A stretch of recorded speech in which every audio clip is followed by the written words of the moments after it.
to the entirety of Kanye West's late registration album. I am sorry about the absence. I don't know if you read the post I wrote, but the reason there haven't been any videos for like 4 months is because I started my master's degree and at the same time I got a concussion. And to be blunt, that was a little bit of a difficult combination. But now we're in December and I have gotten pretty much everything cleared. My concussion's pretty much gone. There's a little bit left, but most of it has been taken care of. And I am thrilled to get back into it. And we're gonna jump straight in. Late Registration is Kanye's like second album that he's released, and it's been a little damn while since I've listened to Kanye, but I've loaded up the lyrics and I'm ready to rumble. So why don't we just start, because we've got a long ass album on our way, and it starts with Wake Up, Mr. West. Oh, I knew I was gonna see you again. Knew I was gonna see you again. Where your goddamn book bag at? So this is like a reference maybe to like the fourth grader. like how the audience is supposed to react. Like, because this was before he was like super famous, I think. Although the college dropout was great and did bang blow up. You think this is promise? You ain't nothing promised to you. Look at my face. Do I got a promise face? You look like I promise you anything. Kanye. I don't know. In my class. Wake up, Mr. West. Oh. Wake up, Mr. West. Mr. West. Mr. West. Okay, so that was like a teacher. That was like one of Kanye's teachers, essentially, like mocking him, kind of, because he was snoring off in his class. It's interesting, because this whole thing is very, surrounding like school and college specifically. So I guess this is for the second entry. Oh! Shit, I accidentally skipped forward. There's a new song. Heard him say. I'm not gonna rate Wake Up, Mr. West. Alright, let's go.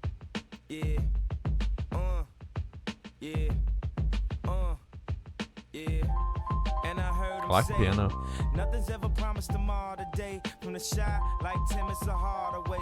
So this is in the name of love, like Robert say. Before you ask me to go get a job today, can I at least get a raise on the minimum wage? And I know the government. So I know I'm stopping already really early, but listen to the way the bass moves here. In the name of love, like Robert say. Before you ask me to go get a job today, can I at least get a raise on the minimum wage? Like compared to the piano, that was cool. So I guess we just pray like the minister say. That is that's early 2000s, I guess. Past 9/11. I love how. Sorry, I'm pausing a bunch already. I love how the piano is kind of, and I don't know if this makes sense to you, but it almost sounds a little jovial. Because Kanye has this thing in later albums, at least, which he also did a lot of in the College Dropout, where he will just make voices where he'll sound super jovial, almost like a kid, like taunting you. Like there's one song, I don't remember which one, I think it's Power, where he goes like, I was telling them he could kiss my old ass, more specifically he can kiss my asshole. That's just, and the way he raps it is just super like a kid essentially telling you to go screw yourself. That piano, like the bouncy, like almost texture or like rhythm, the texture of the rhythm sounds similar to that, I feel. Like just give it a listen to it. I know it, and I heard him say, nothing's ever promised tomorrow today. Nice. And I heard him say, nothing's ever promised tomorrow today. But we'll find a way. Okay, this is a weird reference, but that nothing's ever promised tomorrow today. The way you mix singing with rapping in the same thing, and I know this is not where he got it from, but the only thing I think of when I hear that is like early 2000s Linkin Park, like when they started out, like in the end. Like layering the rap and the singing of the same bar. It's cool. It's Adam Levine. Huh. That's cool.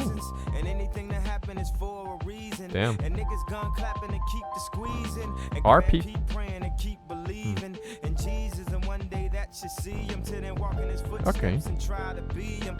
The devil is alive, I feel him breathing. Claiming money is the key, so keep on dreaming. And put them lottery tickets just to tease us. My Aunt Pam can't put them cigarettes down. So now my little cousin smoking them cigarettes now. His job try to claim that he too niggerish now. Is it cause his skin blacker than his rhythm's gotten better. His flow is more interesting here than it was say, All of nothing's ever Colstra. promised tomorrow today. And I heard him say, nothing's ever promised tomorrow today. But we'll find a way. It's actually really cool. So there's a lot of really cool stuff. I didn't want to pause in the middle of a verse again, but like just trying to look at the lyrics because that's the one thing that y'all keep criticizing me for, is that I'm not the greatest at lyrics, which is true, I'm not. But like, there's a lot of stuff in here, right? Like they say people in your life are seasons, and anything that happened is for a reason. It's like, and I don't know if this is the case, but I could imagine that if we're imagining, a young Kanye West, he's in his 20s, he's my age, right? At this point in his life, he's released one album that like just blows the doors open for a career for him after like struggling, because I've read a little bit about Kanye's history, right? Struggling to get a break with Rockefeller Radio, I think it was called Rockefeller Studios. And then it happens, right? I could imagine that you get a lot of like sycophants doing that, or just being famous, because while it's true obviously that some people like in your life will essentially be like seasons, like they'll come and go, I think for most people you will have people around you for the most part of your life, right? And I just thought that was kind of interesting if you're trying to imagine the life of someone who lives like that, because there's obviously a lot of great stuff that comes with, a lot of privilege that comes with it, but I'd imagine that like fame is also lonely in some ways, right? It's like I could imagine it's kind of like a prison. A prison of your own success, I guess. And there's also already a bunch of stuff about Christianity in here as well. Now, I'm not personally a believer. I am non-religious, but I have no issues with religion or religious people. And I think it's interesting to see that that's already something that's happening here. But it was also already happening in like the College Dropout, right? With Jesus Walk. It's all coming back to me now. It's cool. This is like really, really cool. Also because it sounds so much like Kanye. Like it's only his second album, but it's actually really impressive how much he's already like just established his sound at such a young, tender age. And his collaborations with like singers like Adam Levine here. Also, sorry, but notice the beat here. There's a slight change. Like you hear like when the piano starts like bouncing between the two same chords, there's like a slight build up, and then this almost bubbly sounding synth thing in the back. It's very subtle, but it's a really nice way to like carry over to the next section. Almost sounds like a trumpet or a sax. This is delightful. Oh, those chimes. I think Kanye's singing without too much auto-tune there. I know it isn't, but it almost sounds like an automaton. The high-pitched stuff. This is delightful.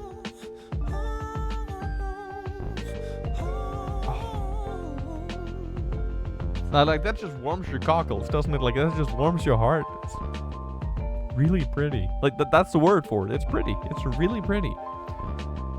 I don't think this is gonna go in like my top 5, top 10 Kanye songs, but it's, I mean, there's nothing wrong with it. It's delightful.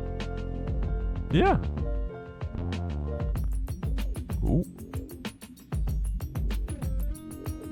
Switch up here towards the end. Almost got like some wind chime action. Sick, man.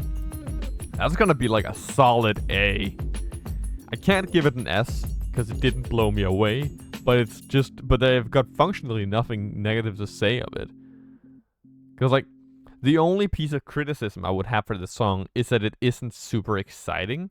But I think for what it functions as in the context of the album, which is like the first real song, it's a great introduction. I'm very excited to see what else this album's got for it. Touch the Sky. I gotta testify. Come up in Okay.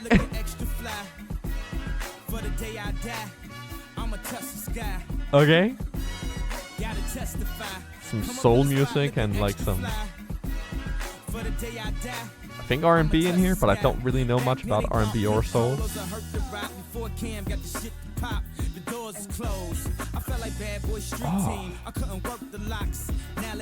So one thing I really appreciate about Kanye and a lot of other like more like melodic sounding rap in terms of their beats is this thing that Kanye does right here that he's done several times previously, where his beat will be great, as most of his beats are, right? But it'll be able to stand on its own, and it has one rhythm, it has one like beat to it, which is what it's supposed to do. But then his rapping isn't just like steady 4/4 on top. I mean, it is 4/4, but it's not just steady like equally spaced beats on top of it. I'm not the greatest with music theory, but listen to the way the beat flows, and then contrast that to how Kanye like dances like atop that beat. It almost sounds a little akin to oh my god, I can't remember. What's his name? Notorious Big and that other guy. Oh my god, Tupac. Jesus Christ, sorry.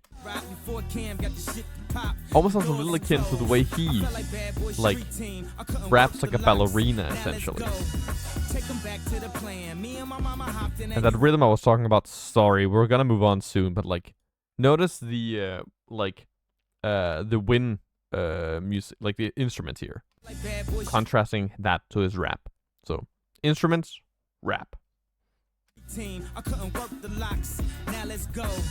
Take them back to the plan. Me and my mama hopped in a it's like steady rhythm here and then accents here. Delightful.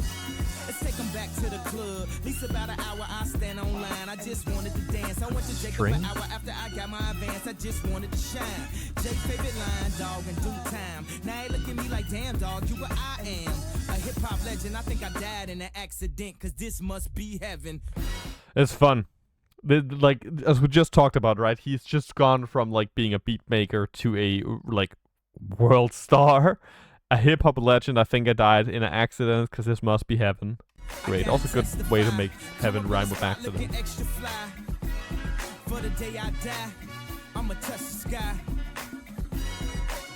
I can imagine that when this came out, it would have been quite the hoop, as they say. They don't say that.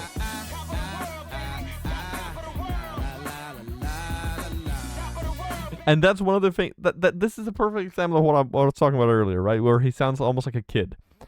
Notice how he sings la la la la la la la. Like, especially the la la la part, it almost becomes atonal. Like, it's almost off pitch. I think it actually was a little off pitch, intentionally, obviously.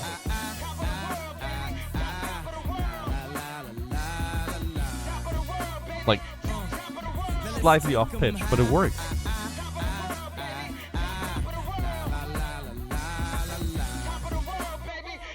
Damn. Back in Gucci with the shit to rock. Back when Slick Rick got the shit to pop. I'd do anything to say I got it. Damn, them new loafers hurt my pocket. Before anybody wanted K West beats, me and my girl split the buffet at KFC. Dog, I was having nervous breakdowns. Like, man, these niggas that much better than me. Baby, I'm going on an aeroplane, and I don't know if I'll be back again. Sure enough, I sent the plane tickets, but when she came to kick it, things became different. Any girl I cheated on, sheets skeeted on, couldn't keep it at home, thought I needed a knee alone. Damn. I'm trying to right my wrongs, but it's funny them same wrongs help me write the song now. I gotta testify. This is good. This is probably good. For the day you die, you gon' touch the sky. You gon' touch the sky, baby girl. This is just a slight thing that he does here that I always appreciate is when artists don't just keep repeating the same chorus, they actually change things up so you feel like movement, not just in the instrumentals and like the music part of the music, but also the lyrics, because it's gone from like for the day I die I'm gonna touch the sky to for the day you die you're gonna touch the sky. I just think that's a like nice little like flair. Things that takes it like up a notch. I guess that's Lupe Fiasco. I don't know who that is. But before you say another word, I'm back on the block like I'm laying on the street. I'm trying to stop lying like I'm unrobbed, but I'm not lying when I'm laying on the beat. On guard, a touche, Lupe, cool as the unthought, but I still feel possessed as a gun charge. To come as correct as a porn star. And a fresh pair of steps and my best one car. I'm really trying to pay attention to the lyrics, not because I'm like great at lyrical analysis, I am absolutely not, but just because I'm trying to follow along to what's happening, because I can fairly easily like figure out the mood by the instrumentals. That's why it's there. That's kind of the point of it. If it's like when it's anything more than the rhythm, it really creates ambiance and like vibe and makes you get into it, right? That's why the beat in Peer Pressure by Kendrick Lamar, for instance, is so fucking depressing, is because it's a beautifully depressing song, right? It's a kind of similar thing here, but I'm trying to pay attention to the lyrics just to kind of get the vibe. But it really feels like this is kind of just the like a celebration of sorts, right? Because we've got like almost also like a little bit of a double entendre, I guess, with the title. Because the title, Touch the Sky, I mean, if we're taking it in like a religious context and a religious like connotation, my first thought is that we're talking about when we die going to heaven. That's also why he said like he was gonna go to heaven, right? But that's definitely not the vibe you get here, right? This is not a somber song about dying and moving on and like moving on to the afterlife. No, this is a song about reaching like new heights and like reaching heights you might not even have thought imaginable, because up until recently, he was sharing like buffets at KFC, right? So it's like this beautiful double entendre of like, it's an association with something depressing, but it's actually done in a way where it's like just so goddamn like uplifting, right? Literally uplifting into the sky because he's on an airplane. This is great. I have missed Kanye. You gon' touch the sky, you gon' touch the sky, baby girl, testify. Come up in the spot looking extra fly. For the day Adore that man. You gon' touch the sky. We back at home, baby. Sky high, I'm sky high, I'm sky high. Fun beat. I'm sky high, I'm sky high, I'm sky high, sky high. Yeah. Ooh, that was a nice. Listen to that. We got just in the last Sky High. Nice little detail. Because you got like this other Sky High, like almost like that's drawing away in the back, right? But it goes slightly into the foreground. That makes it sound like someone's like jumping out of an airplane. Like that. Hi! Great, man.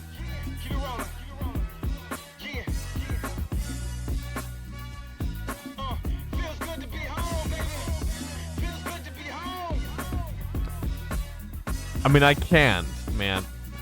Brother, I can't not give this just a solid, like, A+. Maybe, no, fuck it, an S-. That was delightful. It was not just delightful, it was very well written, it was fun. I kind of understood the lyrics, which is a big deal for me, because I'm not good at lyrics. And I obviously understood the vibe. That was great. S-. Thank you, Kanye. Let's move on to Gold Digger. You couldn't handle my gold, precious gold digger. So,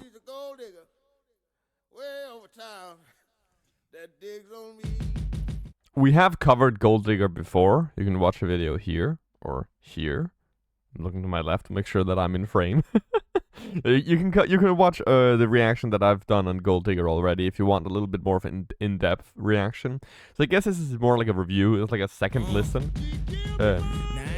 I've heard the song like once or twice since reacting to it, but this is probably gonna be a little more superficial.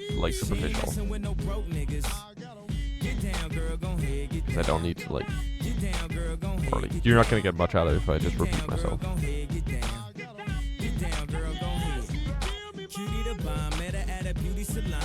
I still can't believe this is Kanye.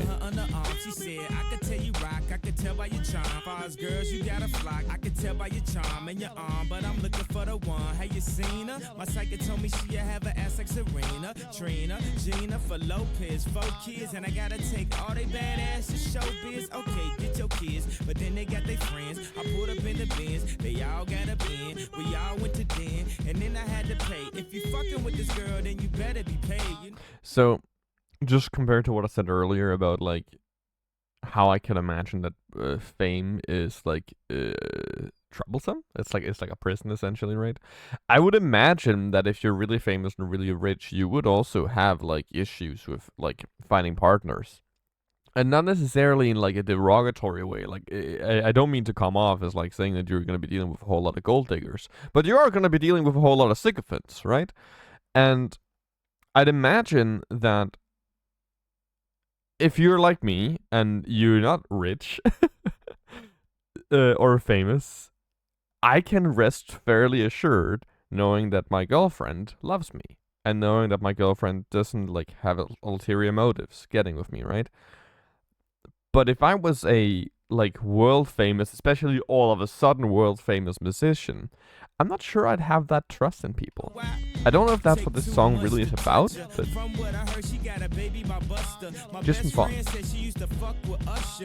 don't care what none of y'all say, I still love her. Now I ain't saying she a gold digger, but she ain't messing with no broke niggas. Now I ain't saying she a gold digger, but she ain't messing with no broke niggas. Jamie Foxx's like the way he pronounces and just sings these things is so fucking cool.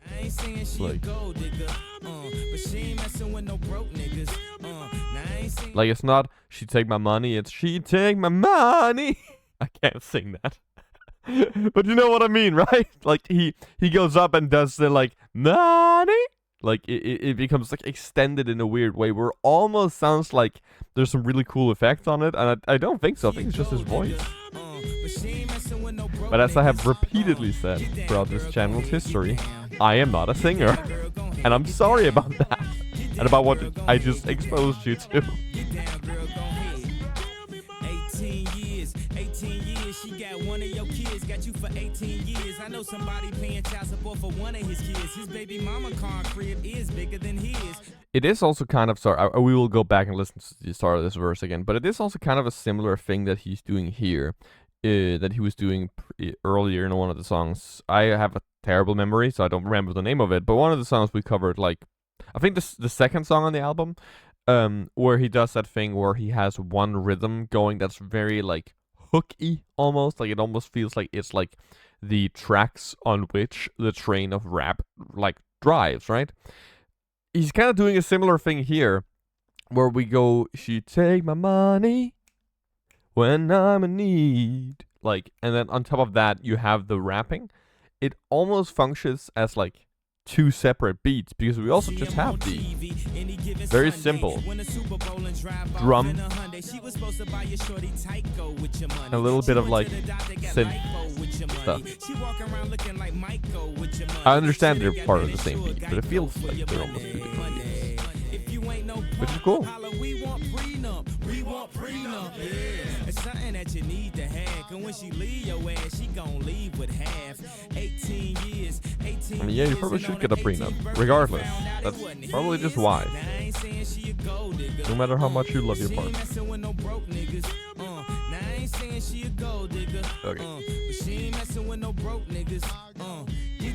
I don't remember what I gave this last time.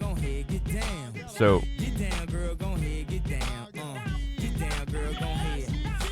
but I also haven't like engaged a whole lot with it this time, because again, I've covered this song before, and I don't think I have a lot of new stuff to say with this one.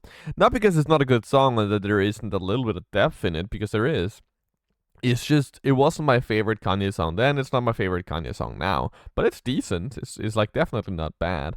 And I think the really cool thing about this song for me, and that's just personal, right, is that I didn't know Kanye had made Gold Digger. And I've had this experience repeatedly, like, listening to Kanye's music over the past, like, 2-3 years that I've been doing this, right? Is this continuous feeling of, wait, he made that? Wait, he made that? Like I had that with Power as well. I remember several years ago because I heard the song. I just didn't know that it was a Kanye song. And like, okay,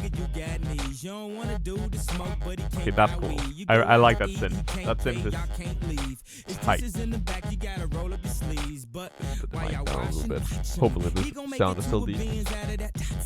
He got that ambition, baby. Look at his eyes. This week he mopping floors. Next week is the fries. So stick by his side. I know his dudes ballin', and yeah, that's nice. And they gon' keep calling and trying, but you stay right, girl. And when he get on, he leave your ass for a white girl. Get down, girl. Go ahead, get down. I don't think I'm fit to comment on any of this stuff because I don't know the world that Kanye is coming from. To be fair. All right. So, Gold Digger. Like A? B plus? B plus, I think. Skit number 1. I have a feeling this is not gonna be music. I brought you brothers here today to start our own fraternity. Broke, five broke, we ain't got it. Broke, five broke, we ain't got it. Okay. No, we have no money, we are sharing jeans. If I go outside, I got the only clothing on. How many cars do we own? None. How many cars do we own? None, sir. Should we let our woman go and be with the cat with the car? Yes, we will. Why? Because we can't afford gas. Say it with me. We can't afford no gas. Say it. We can't afford no gas. So we ain't driving. Okay. That's kind of funny. This one's called Drive Slow. I got a good feeling about this already. Drive slow, homie. Drive slow, homie. Okay.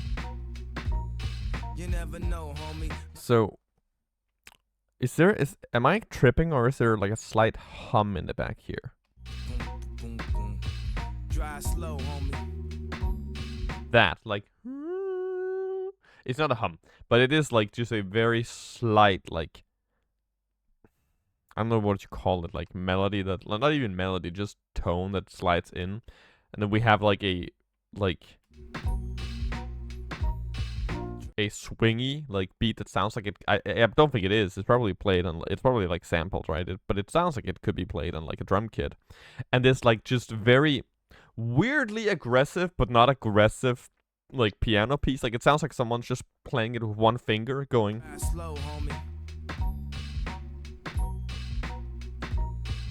Like it sounds like it's just being poked very aggressively, and I don't know. That's kind of cool. Homie, might meet some hoes, homie. You need to pump your brakes and drive slow, homie. My homie Molly used to stay 79th and May. Oh, that was my best good. friends from back that in was the tight. Day. Down the street from Calumet, a school full of stones. He nicknamed me K-Rock, so there, leave me alone. Bulls jacket with his hat broke way off, and walked around the mall with his radio face off. Plus he had a spinner from his Dayton's in his hand, keys in his hand. Reason again to let you know he's the man. Back when we rocked the leases, he That's had tight. dreams of caprices.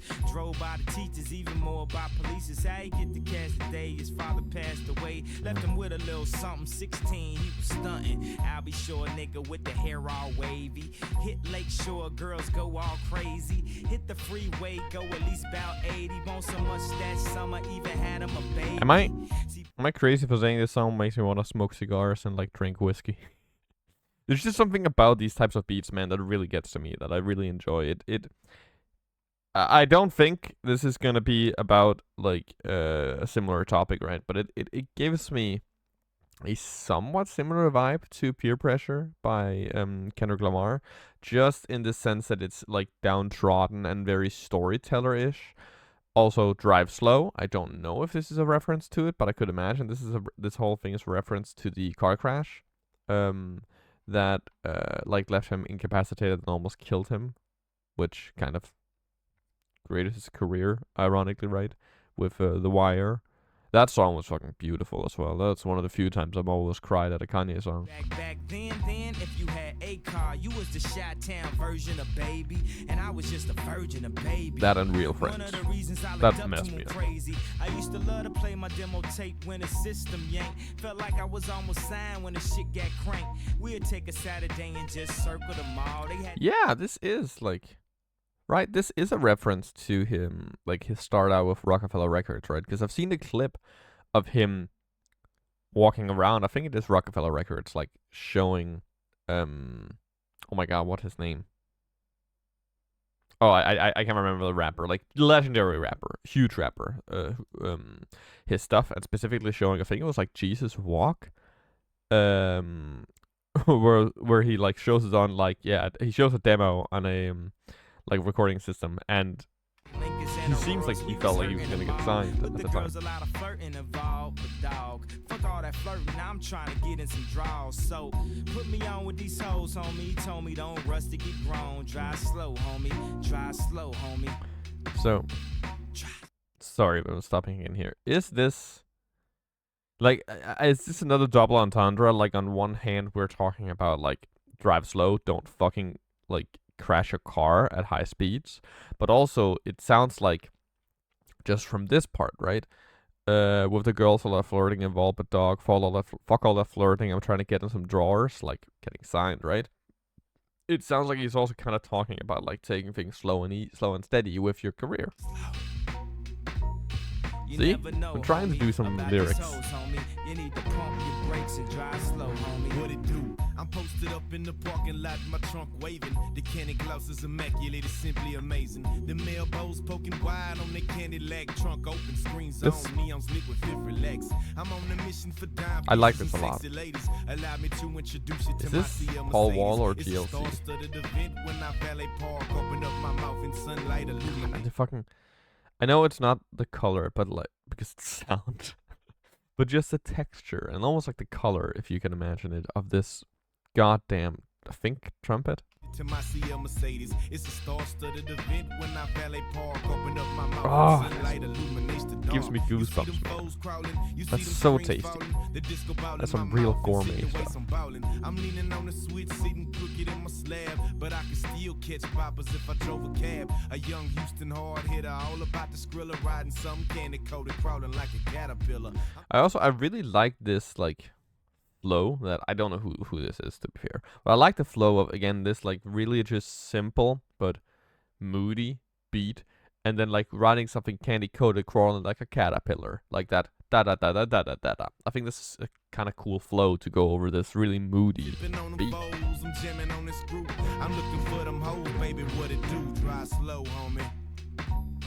I don't know, this kind of makes me feel like, if you're riding around the city with nowhere to go, drive slow, homie. I'll just let them finish the You never know. Okay. I don't know if this makes sense to you, but to me, just the way this is produced and the way this is written, this almost feels like you're listening to a bunch of dudes sitting in a circle, right? And doing like improv. Almost. Not that it sounds like sloppy or not polished, but just the vibe it gives me. Like, it reminds me of this very like clear memory I have from a party I was at like 10 years ago or something, because I've been playing guitar for about 10 years at this point. And I was at this party called Party for the Rockers, which was this like weird private thing you had to be invited to, which was like a private party at a barn. And it was like one of those things, if you knew, you knew, but you only knew by getting invited. And I don't, for the life of me, remember how I got invited, because I'm lame as hell. But I ended up getting invited, right? And my friends and I, we got drunk, and we had a great time. It was a good party, and I slept in a barn. Like, I woke up like in a pile of hay because there wasn't like sleeping places for everyone. And I'm obviously hungover the day after, and I'm getting up, and I'm going to go get like some I think some like breakfast and some like juice or something, right? And I walk out, and I see, because it's real fucking early in the morning here, right? Like the sun is rising because it's in the middle of summer. Not that it doesn't rise in the middle of winter, but I think you know what I mean. And I just see my group of friends and a bunch of all these other dudes just sitting in like a bunch of plastic stools in a like half circle, with a bunch of orange juice in the middle, like they've just been sipping out of just orange juice, nothing else in there, and an acoustic guitar going around because everyone knew how to play music. And that memory is just really cherished to me, because that feeling of just sitting there in like the cold but also warm, like cold and warm, fresh and warm, I guess. Like middles of summer breeze in the morning, drinking orange juice, and just everyone taking a turn playing a thing on the acoustic guitar. That was so cool, and that was like a formative experience for me as I was like 17 or something, 16 or 17. And the point I was making, I get a similar feeling with this. Like it just sounds like they're all like sitting around in a circle, nodding and agreeing. Drive slow, homie. I don't know if does that image make sense to you? Because it does to me.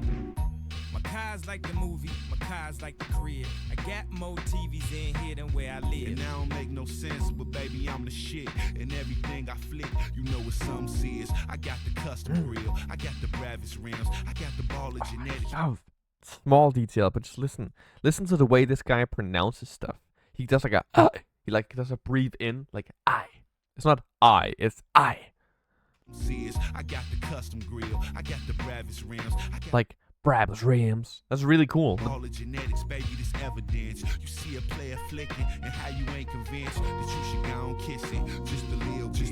I'm wearing my custom kings. I got my Jesus. That's great. Aries is gleaming. Ooh. My angel wings. They see me hoes acting like they seen a king with that mean lean, smoking on that finest Cali green. My wood grain oak. Who is this? Can someone please tell me? This verse is great. Yeah, again, when you see them hoes, little homie, drive slow. We're talking about like taking it like taking it chill. In Danish you'll say "tag det roligt" about these types of things. Yeah, I really like when vocalists in any genre use their breath, like not just for support but as part of the music, and that's what this guy's doing here, right? He's like sporadically adding a little bit of like breath to the flow, which he doesn't need to do. Like that can be removed. That's a conscious choice that someone's left it in there. Why? Because it's awesome.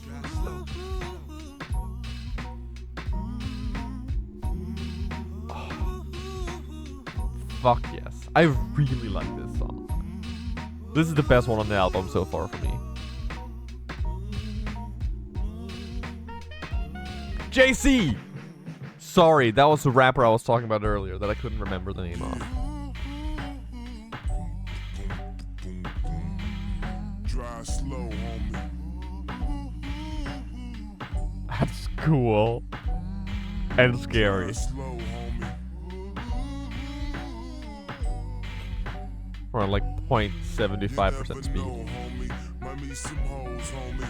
You need to pump your brakes and drive slow, homie. Drive slow, homie. Alright, that ending fucking pushed me over the edge. This is an S. That was an S. Drive Slow was great. I really, really enjoyed that. Next one's called My Way Home, and it's with Kanye West and Common. It's not Common Market, is it? Yeah. Okay. They say home is where the hate is. My dome is where fate is. I stroll where souls get lost like Vegas. Seen through the eyes of rebel glasses. Pray to God that my arms reach the masses. The young smoke grass in grassless jungles. Rubber bands. So this is Common, I'm assuming. Someone explain to me why God is capitalized here and not here. Because that's intentional, obviously. Also because it's not something you hear, it's something you read. Glasses. Pray to God that my arms reach the masses. The young smoke grass in grassless jungles. Rubber band together in cashless bundles. We wear struggle in chains. Divided only hustle remains. Making sense of it, we hustle for change. Revolution ain't a game, Okay. it's another name for life fighting. Someone to stay in their corner like Mike Tyson. Heights. So we got a hi-hat like beat, like just a hi-hat being like shuffled. A weirdly, like it almost sounds like a plucked guitar with a bunch of effects on it. For hits to heighten they hell. Don't he know he could only get as high as he fell? Show money becomes bail. And some like chords that are like struck and just let like flow throughout the beat. Become jail. Like there. So not unheld. I wish love was for There. sale. Behold the pale horse got me trapped like Arkell. I bail and it Might not be such a bad idea if I never went home again. That's good. That's a really good. Might not be such a bad idea. That was really good. There's a way that might not be such a bad idea. The way that's sung. Oh, it's tasty, man. I really like that.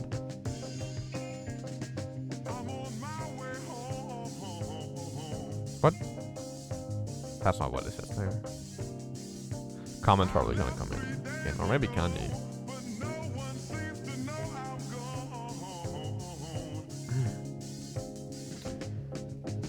Oh wow.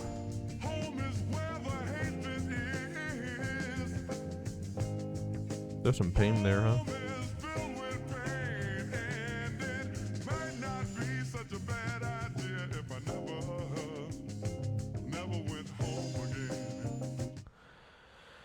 Damn. It was very short, but not sweet. It was short but good. But rough song, right? I feel like it takes a turn around here. Might not be such a bad idea if I never went home again. Home is where the hatred is. Home is filled with pain, and it might not be such a bad idea if I never went home again. That is... I mean, that's bars, but Jesus Christ. My heart.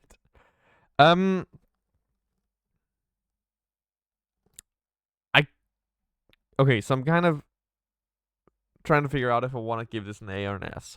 The reason that part of me wants to give this an S is because it's thoroughly delightful. Not delightful, but really good. Clearly, it's high quality. I love a lot. I've really enjoyed a lot of stuff in this. But I also don't really feel like it's not that it didn't go anywhere. It's just very rarely for me, songs that are this short actually end up creating that feeling of, wow, this is going into the rotation for a bit. Because they're so short that I don't feel like they get the time to really develop. So I think I'm gonna stick with an A for my way home. This next one's called Crack Music. That's that crack music, nigga. That real black music, nigga.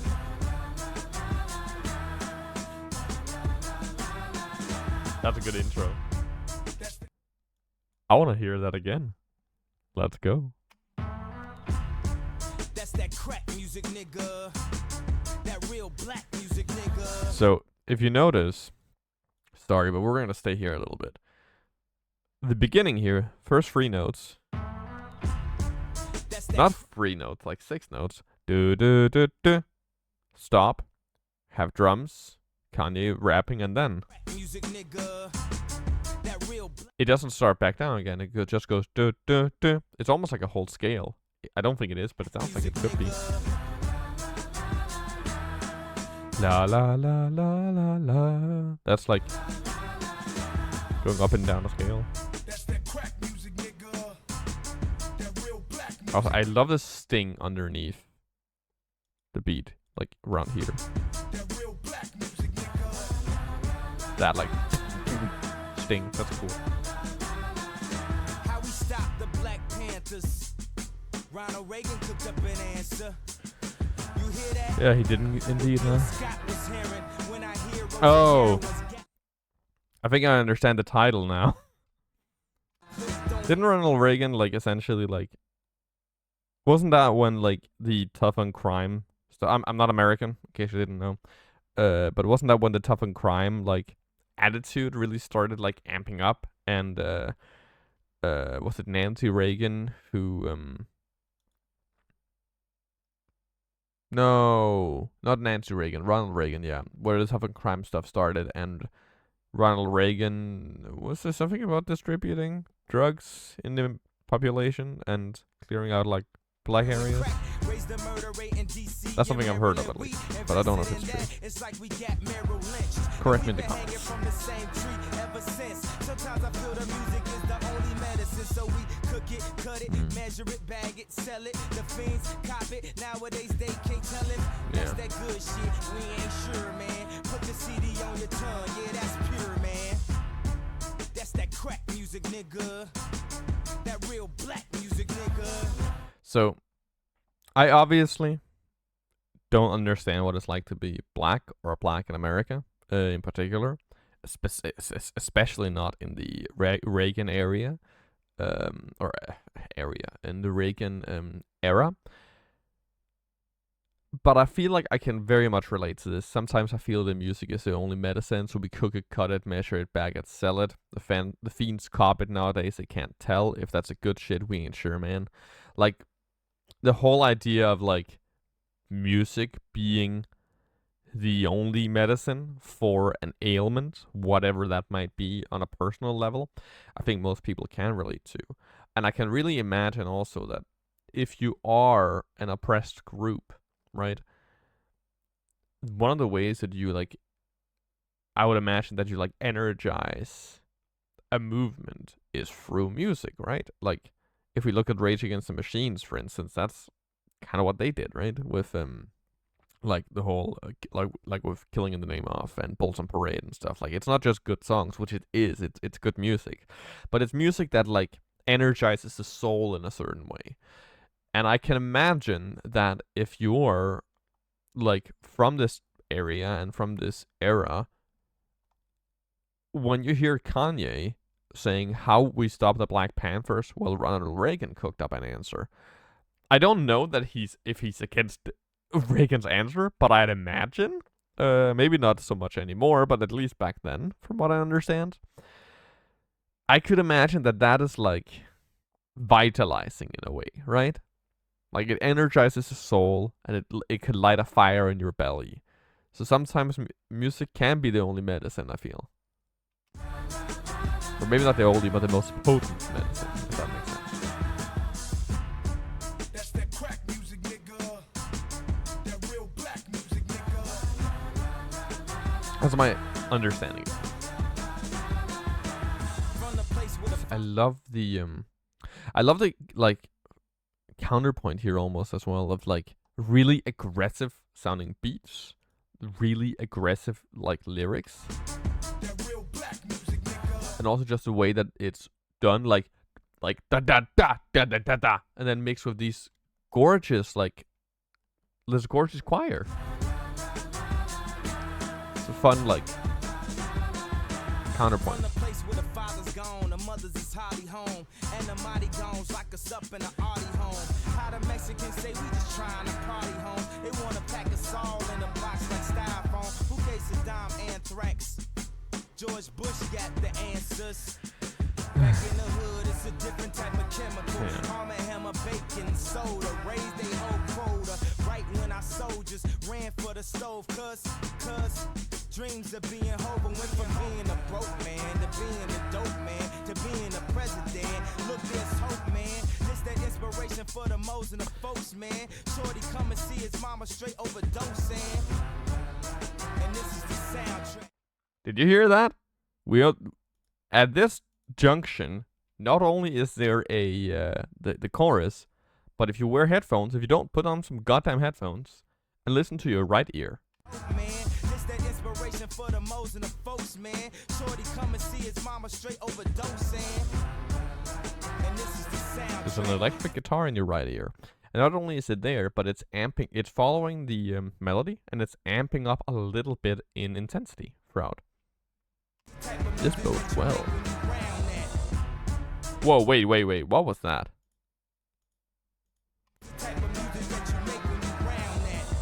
There's like a in the back there. That's cool. Crack music, nigga. That real black music, nigga.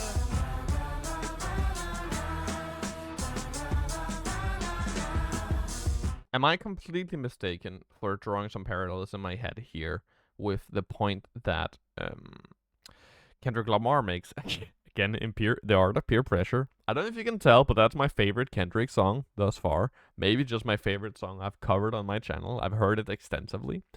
And Kendrick has this line where he goes, like, talking in a language only we understand, but you think it's an accent. Is that a similar thing? Like, is that a similar theme, at least here, to, like, the whole, like, that's real black music attitude? Am I wrong? Am I wrong here? I feel like there's some parallels.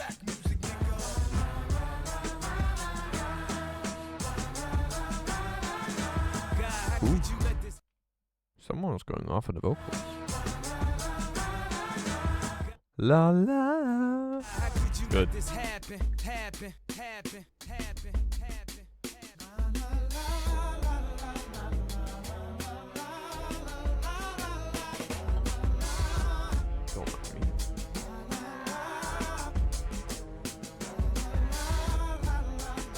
This is foreboding. So it's just. So what he does here is he does a thing that I've commented on a lot throughout the years at this point, I guess, which I think is good. It's a really, really good technique where he draws back a lot of like elements to highlight like the thing that's supposed to be the focal point of the piece or the part. And see if you can notice what the focal point here is.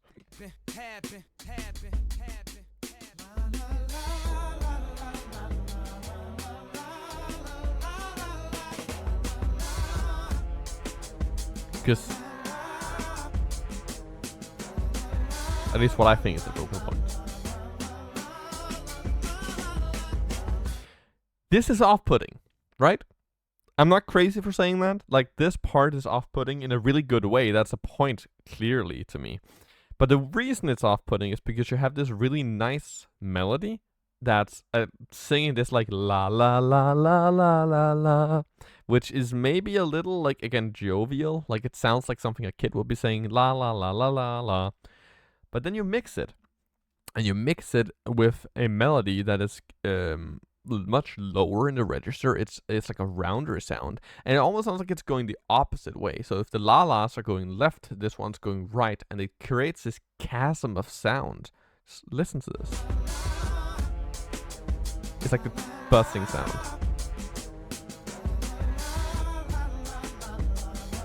And then it creates this like chasm.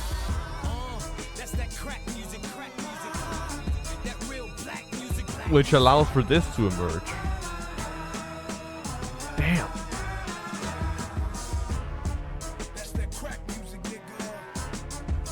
This is good. This is really good.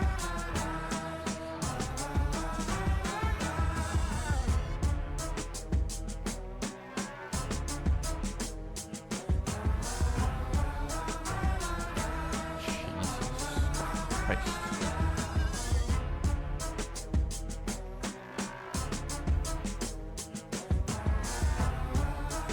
Man,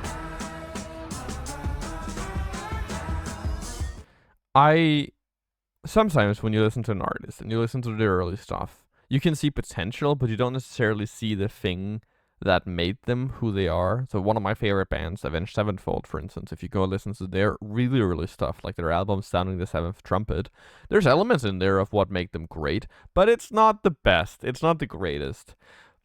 Their second album, is pretty damn great, to be fair, Awaken the Fallen, but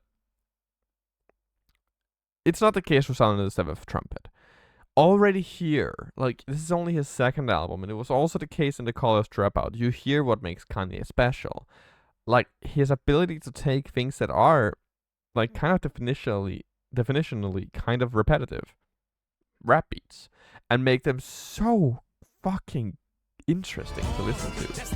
I'm very rarely bored listening to this music. Just stuff like this.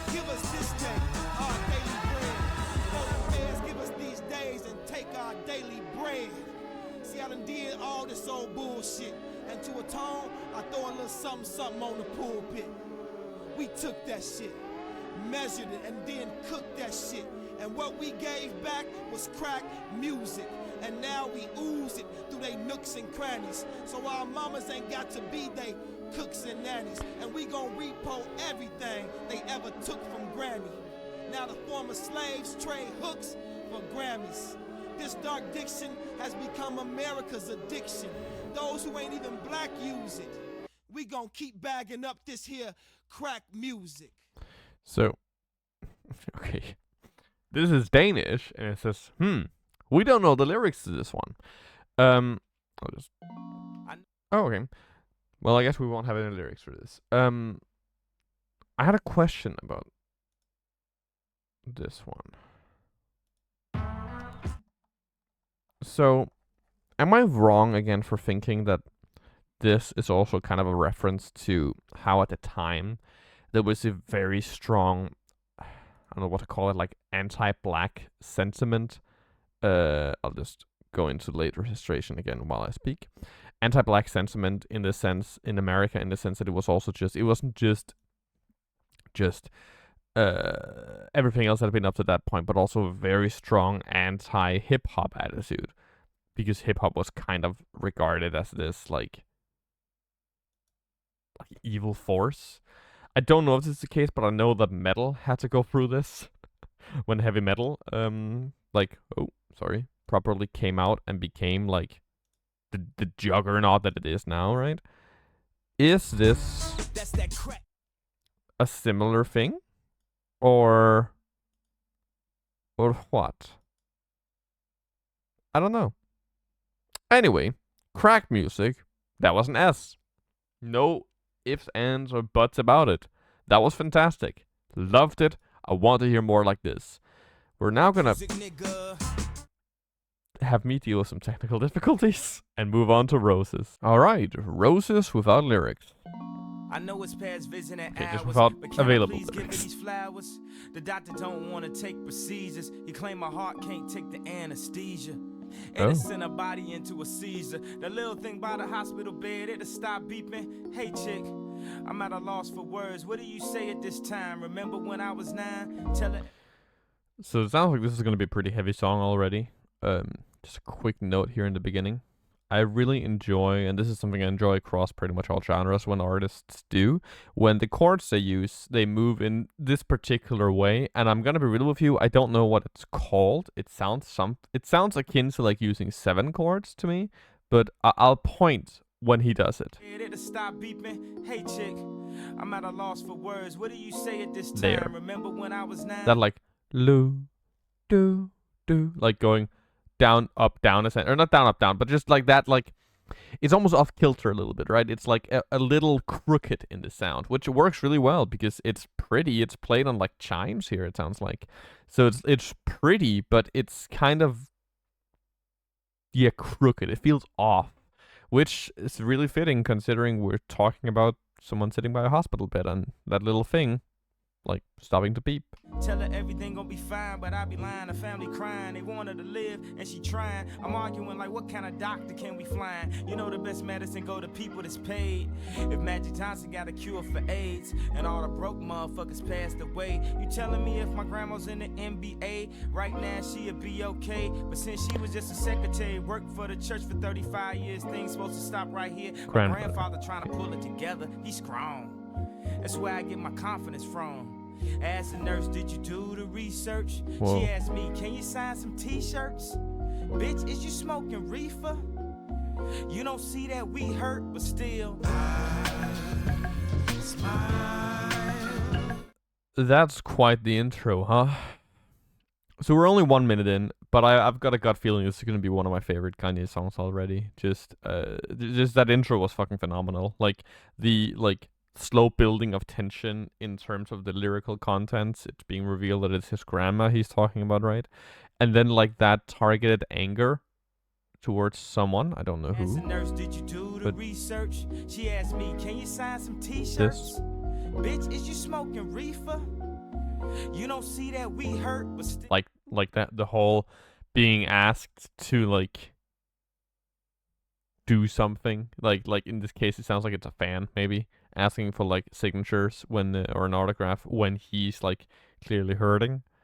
There's some real targeted anger there, which to be fair, it's also really messed up. And then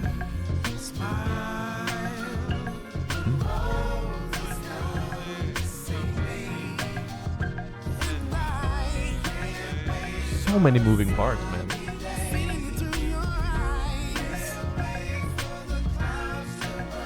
Outside of the emergency room, you can feel my heartbeat. That was fucking smooth. So we have like 30 seconds of this jam, right? Essentially, with all these different moving parts, but they like coalesce. They create a like good feeling. They create consonance, right? And then sorry, and then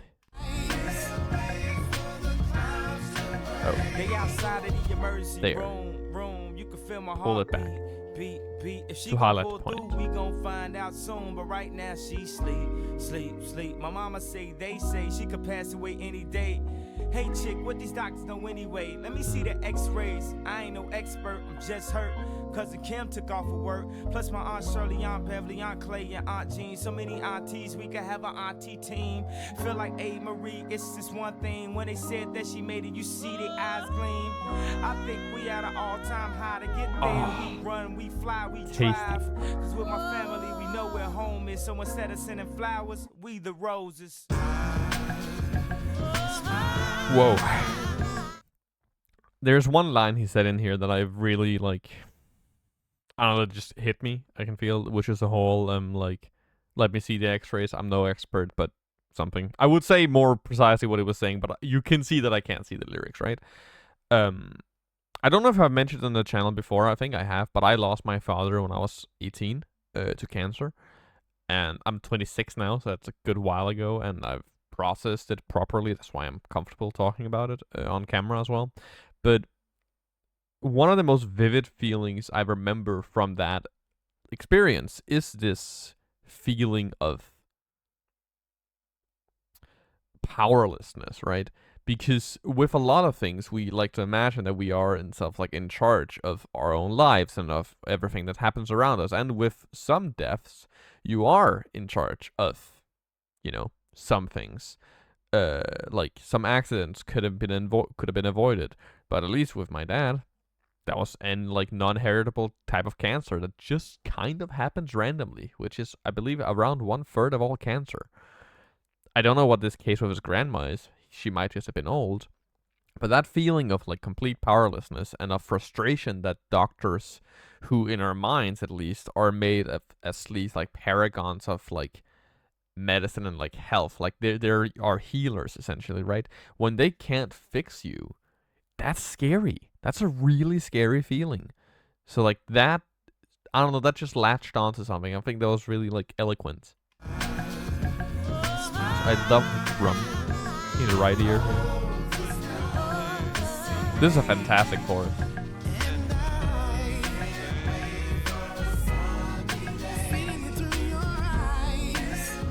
Beautiful.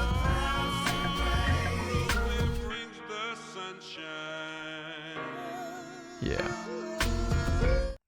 This really is what I was talking about. This is consonants. It's all these different parts that if you isolate them, we're gonna sound good, but they coalesce and they come together to a greater whole. The sum really is greater than its parts here, right?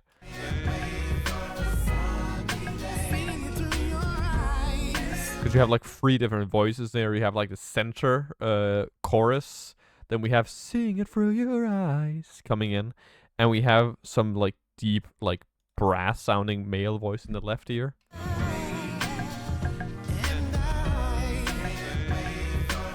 And he's not singing on the same melody. He's supporting it. He's doing harmony essentially. But it's not really harmony. I think it's almost rhythmic harmony in some weird way. It's just, in Danish you'd call this a pendant. I don't know what to call it in English, but it works so well. And then everything pulls out except for that brass male voice, and it becomes highlighted for just a second, and then, I mean, that's fantastic. I don't know what you want me to say other than that. That is spectacular. What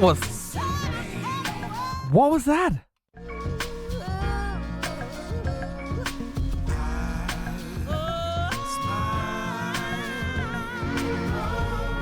Whoa! Ooh, I'm getting chills.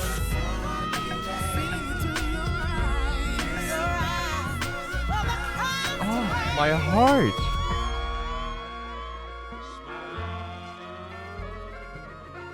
Whoa!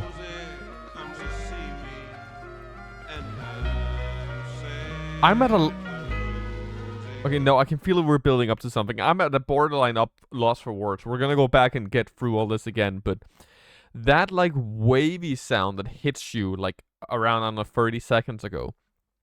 I don't know if this makes sense to you, but that felt to me, that feeling of almost falling asleep and then being jolted awake. When you're trying to fall asleep and you're almost levitating between wakefulness and sleep. I don't know how or why that's what it felt like, but that is what it felt like. And the fucking beautifully tasty, like, melodies here. This is gorgeous. I mean, hell, he's got a minute to mess it up, but this could be my favorite Kanye song I've heard so far. Whoa, this is good. The wave, bass in your left ear.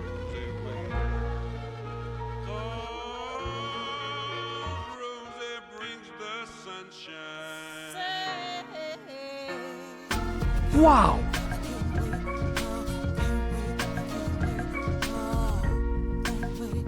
Jesus Christ.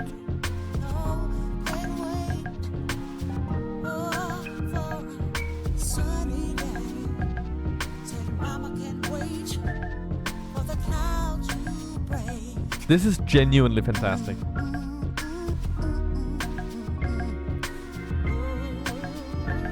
Wow.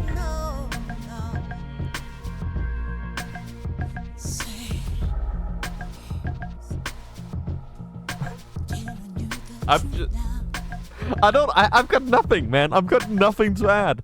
This is the best Kanye song I've heard thus far. Holy fucking shit. Man, I would have loved to be there when that came out. I would have loved to be in the room listening to this when it came out, because I can only imagine. Like, there's no way I'm the only one who feels that way. That was divine. One of the best songs, not just one of the best Kanye songs, one of the best rap songs, and straight up one of the best songs I've heard in recent memory. Holy fucking shit. Yeah, I mean, in case you can't, S feels like, almost feels like an insult here. Like, commenting on it feels like an insult in the sense that I don't feel like I can add anything to it, really. I got no notes. That was beautiful. Like, the lyrics were great. The melodies were great. The, like, ebb and flow was great. I think, I don't feel like starting to add new tiers to the ranking system I'm doing. So I'm just gonna give it an S, but know this. That is at the top. That is the precipice. That's the pinnacle of S tier thus far. Holy shit, bring me down. You're gonna have to bring your S game to be able to compete with that. No lyrics here either.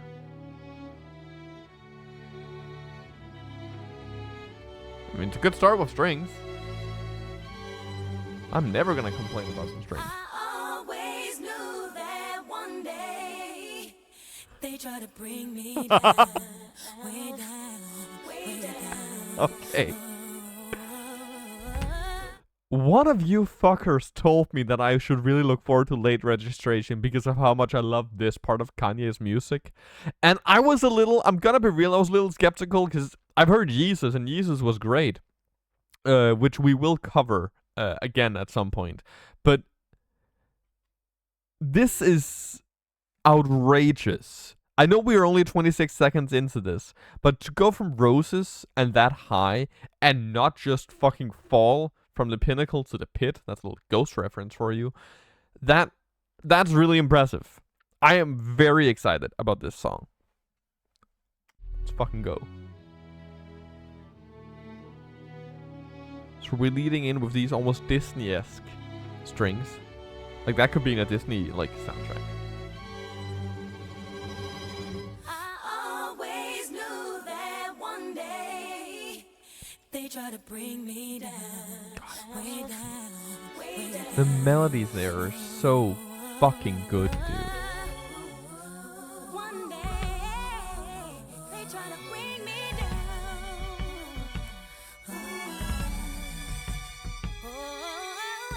Always knew that one day they try to bring me down,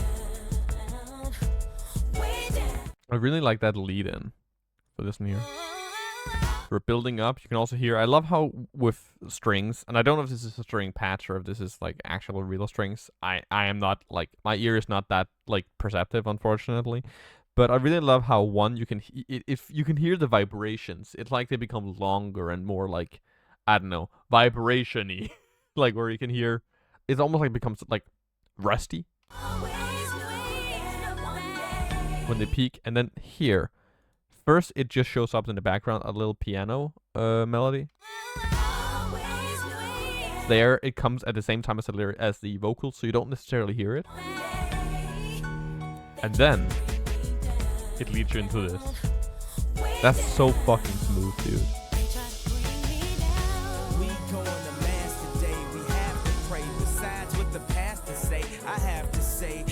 Pac passed away. Most you rappers don't even deserve a track from me. You see, if you ever wanted to ever be anything, it'd always be somebody that'll shoot down any dream. It'd always be haters, that's the way it is. Hated niggas marry hated bitches and have hated kids. But they gon' have to take my life or they take my drive. Cause when I was barely living, that's what kept me alive. Just a thought that maybe it could be better than what we added this time. Make it out of this grind, for I'm out of my mind. And get some leeway on it, he say, she say. Your girl don't like me, how long? There. That was like that little, like, the peak over the sound of the string. That's what I mean, where it sounds almost rusty. It obviously doesn't, but it works really well.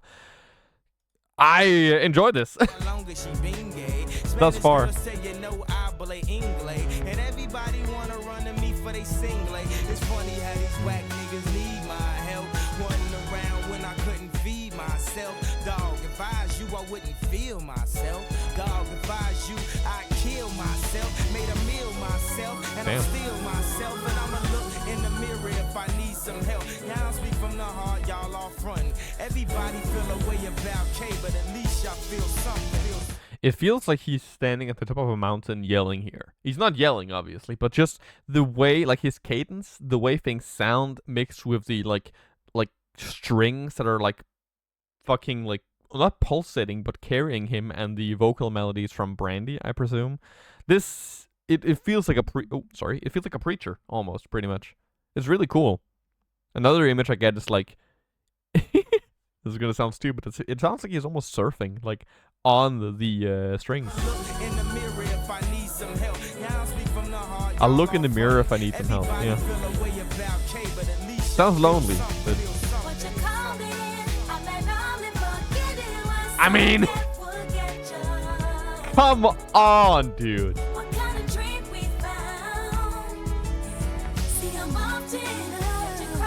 Oh, so fucking tasty.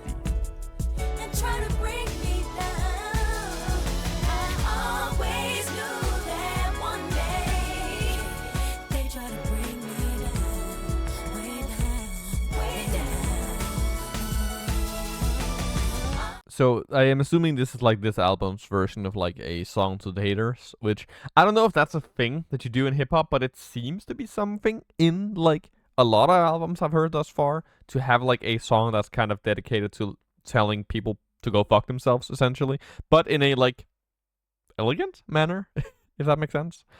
It's fun. It's definitely fun. Oh yeah, and also that was the other point I wanted to make, because I know Kanye has a lot of haters, and I will say very legitimate criticisms at this point of his person and behavior.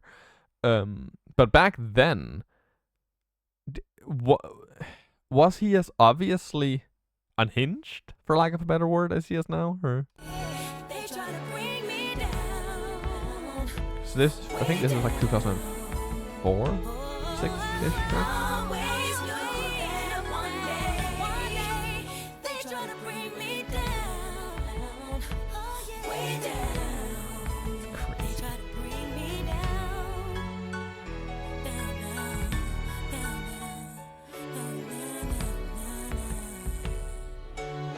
Good. Very, very good.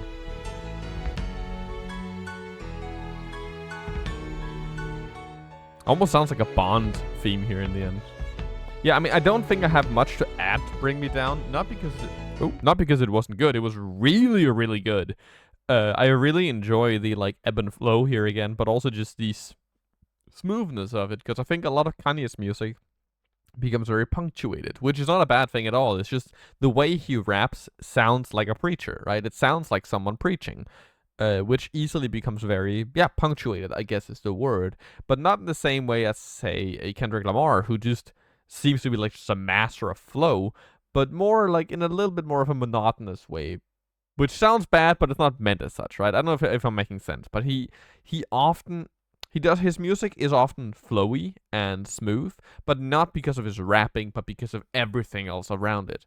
But in this song, in oh my god, in Bring Me Down, because he mostly sung and like he was mostly like speaking in a more flowy way, I guess, I think that worked really, really well. So I'm gonna give that a solid. Honestly, I don't feel justified in giving it anything less than an S, but this is closer to the bottom of S tier. At some point, I should probably make an actual tier list. How'd you all like that? All right, Addiction.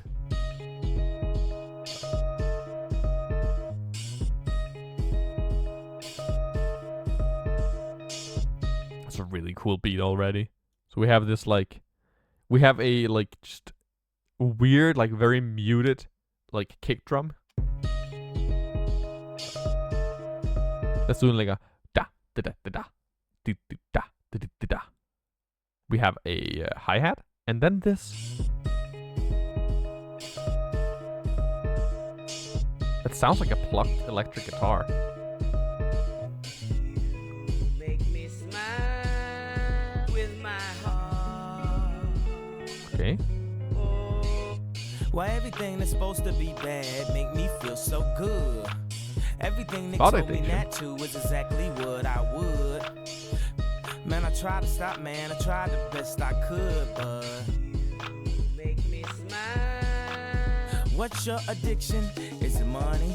Is it girls? Is it weed? I've been afflicted, but not one, not two, but all three. She's got the same thing about me, but more about us. So she's coming over, so I guess that means I'm a drugs. Just let me peek now. I mean, dang, I'm so curious. She's got a lover, so the lies and the lust is a rush. Times of the essence. I need you to be spontaneous. Roll Okay. up the Doja, Henny and Coca-Cola. Then I don't know if this makes sense to you, but this to me almost sounds, if Roses and Bring Me Down were songs you sung while standing up, this is one you do while crouched. It sounds, because because it's more downtrodden is a word I've used a lot on this channel, but that is the feeling I get when I listen to it, because the beat is so drum heavy. It's so drum, like it drums forward in this instance, and a very simple guitar hook. I think it's a guitar at least. But the drums aren't particularly light or bright in their sounds, and they're not particularly deep either. It's very middle ground. So it's not all the way ground. It's not sitting on your ass, and it's not standing on your tippy toes. It's crouched. Does that make sense? The music is crouched. It's crouching. It's using stealth mechanics. Cause it's never over. Why everything that's supposed to be bad make me feel so good?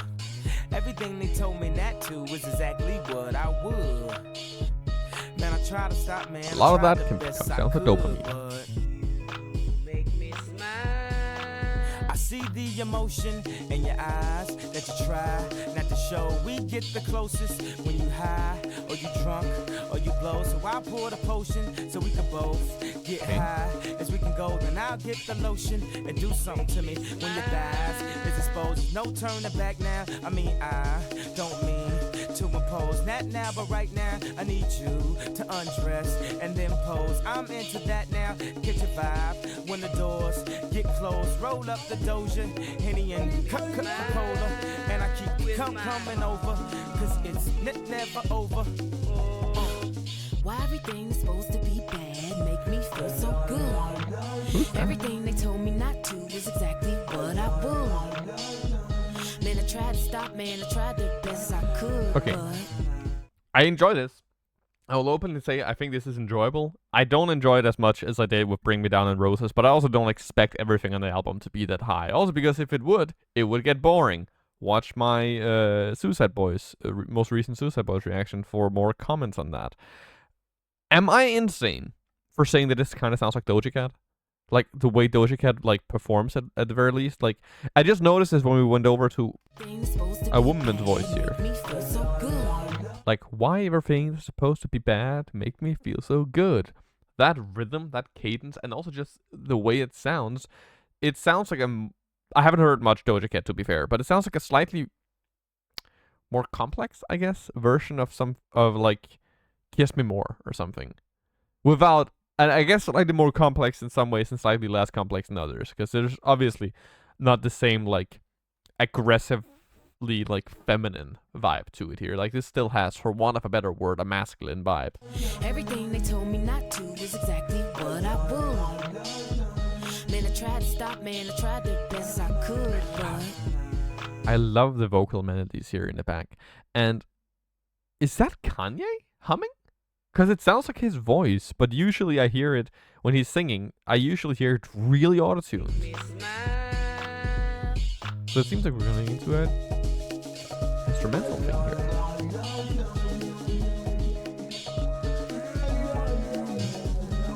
I think that is Kanye, right? Can someone explain?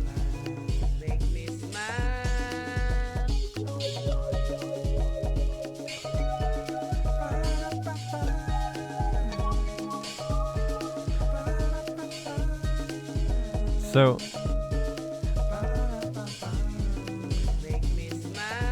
okay. Ooh, nice little instrumental change there.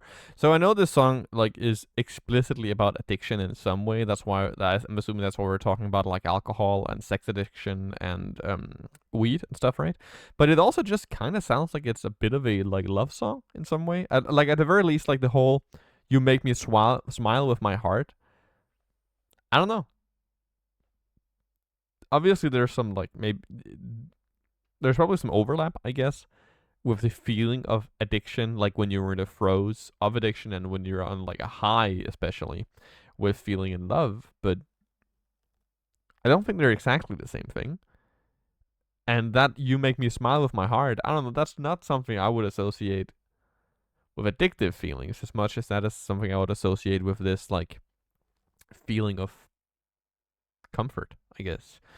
When we talk about joy and happiness in psychology, because for those who don't know, I'm a master's student in neuropsychology and neuroscience at the graduate level, and when we talk about happiness, we tend to like separate between two types of happiness, those being hedonic and eudaimonic happiness.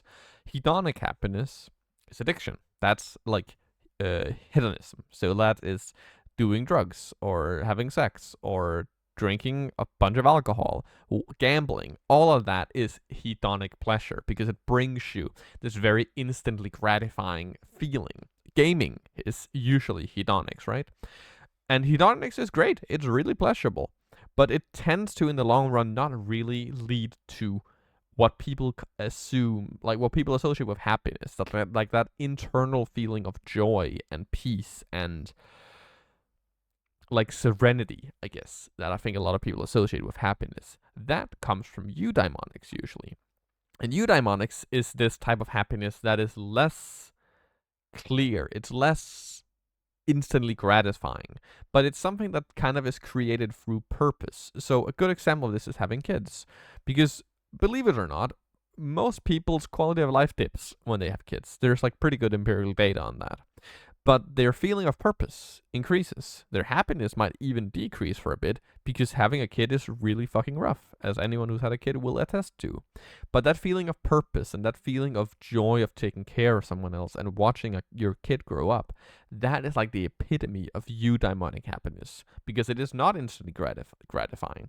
Good example of this is if you have a kid and you watch her graduate from college at age 19, that's not something you necessarily envision when she's newborn, right? I don't know if this makes sense, if this tangent makes sense to you, but that's kind of like the dichotomy I feel like he's describing here, without using those terms, right? But the dichotomy between hedonics and eudaimonics. I should also say, this is not my area of expertise. I'm into neuropsychology and neuroscience, so I would have an easier time probably talking about the neuroscience of addiction than this. But I think it's kind of poignant, right? And now back to the music. Why everything that's supposed to be bad make me feel so good. Dopamine. Everything they told me not to was exactly what I would. Man, I tried to stop, man. I tried the best I could, but I just wanted to ask you. Just wanted to let me how would I put this on? Let's say friends. This is weird. I don't know if you'd noticed, but they're building like a baby in the back, like separate, like jumping between your ears. You said if you ever, she would be the one. Hard to follow along. Okay. Well, I was thinking hypothetically. I mean, don't take this seriously. This is very teenagey. In a good way. Feeling incredibly. I mean, let's set it be. I just let it be. I mean, you, her, and me. I mean, you, her, and me. Maybe, baby. It's good. It's good. It's a good song. It's absolutely not a bad song. Unless you're gonna do it. Yeah, I mean, this was a good song. I don't think it's an S, but it's definitely an A. I wouldn't put it anywhere below that. I also really like how just lyrically here, he kind of encapsulates that, like, insecure feeling you get when you're falling in love, I think. Like, I don't know if it's that or if it's a threesome he's suggesting. Might be both. But that, like, almost, like, again, jovial, like... I was thinking hypothetically, I mean, I don't take this too seriously. Like, don't take me, I mean, just, not credibly. Like, I'm incredibly. I mean, let's let it be. I just let it be. I mean, that doesn't make sense when you read it out loud in that way, right? But if you're imagining, just speaking, that's kind of how people talk, especially when they're nervous. This is really good. Skit 2. Broke, five broke. We ain't got it. Broke. Okay. Broke, five broke. Just picking up where we left off. Don't spend no money. Ain't got no clothes, ain't got no cars, ain't got no hoes. We broke, five broke. We ain't got it, broke, five broke. We ain't got it, got no money, we got no This fun, clothes, ain't got no car, I have a feeling these skits are gonna go somewhere. broke. Bunch of niggas broke. Alright, Diamonds from Sierra Leone. Now, I will be completely candid. I only know of Sierra Leone from Fallout New Vegas. So, this is gonna go how it's gonna go. This is with Jay-Z. I need to listen to some more Jay-Z as well. I've only ever heard one song. Diamonds are forever. They are all I need to please me. Very They operatic. can stimulate and tease me. They won't leave in the night. I've no fear that they might desert me. Okay. Diamonds are forever. Throw your diamonds in the sky. That was so cool. Just this buildup of this really gorgeous operatic voice, and then these like aggressive, almost percussionistic, almost used as a percussion instrument, French horns, Tease me. and then down into the beat. They That's won't sick, leave dude. in the night. I've no fear that they Like, start might building. desert me. Ever so slight. Diamonds are forever. That's so good. Throw your diamonds in the sky if you feel the vibe. Diamonds are forever. The rock is still alive every time I rhyme. Forever, ever, forever, ever, ever, ever, ever, ever, ever, ever, ever, ever. Listen to the buildup in the bass there, man. Throw your diamonds in the sky if you feel the That was vibe. so good. The rock is still alive every time I rhyme. Forever, ever, forever, Like there, you can hear it. It's like pulsating. It's like a fucking heartbeat. ever, ever, ever, ever, ever, ever, ever, ever, ever, ever. And like when it goes down while Kanye goes up, again, they're opening up this, this chasm of sound. And then, Good morning, this ain't Vietnam. and like a shrill, just a smidgen, a second of shrilly vocals. Good morning, this So ain't good, Vietnam dude. still. People Let's lose go. Hands, legs, arms for real. Little was known of Sierra Leone and how it connect to the diamonds we own. When I speak of diamonds in this song, I ain't talking about the ones that be glown. I'm talking about Rockefeller, my home, my chain. These ain't conflict diamonds. Is they Jacob? Don't lie to me, man. See a part of me saying, keep shining. How? When I know what a blood diamonds. Though it's thousands of miles away, Sierra Leone connect to what we go through today. Over here, it's the drug trade. We die from drugs. I really like, obviously, we're talking about some pretty grim stuff now, both blood diamonds, right? But I really like, again, I like this image of the chasm of sound that Kanye creates here, because we have these parts where it's very simple, just beats, and he just it's like a relentless assault on boredom. He does not allow you to get bored, because you'll be listening to this, and even if you are getting bored by like the small instrumentations in here, the lyrics, let's say that doesn't appeal to you. I don't get how it couldn't, but let's say it doesn't. He keeps you awake by those spikes. So it goes like dan dan. That's so cool. Such a nice like touch. Dynamic. They die from what we buy from drugs. The diamonds, the chains, the braces, the charms is. I thought my Jesus piece was so harmless, till I seen a picture of a shorty armless. And here's the conflict. It's in the black person's soul to rock that gold. Spend your whole life trying to get that ice. On a polo rugby, you look so nice. How could something so wrong make me feel so right? Right? Before I beat myself up like Ike, you can still throw your Rockefeller diamond tonight. Because That's throw your diamonds in the sky if you feel the vibe. so when we were saying diamonds are forever, we're talking about Rockefeller Records here, right? Oh, coming up again with the French horn. And this time, I don't know if that happened last time or if I just missed it, but there's another like melody. Like there's an arpeggio there, which is just, from my understanding, going up and down a chord. So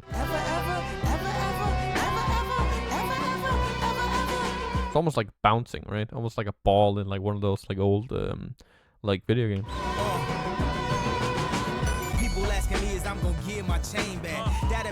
Yeah, it sounds like it's like almost bouncing, and then like when we drop down, someone hits it out of the court. Cool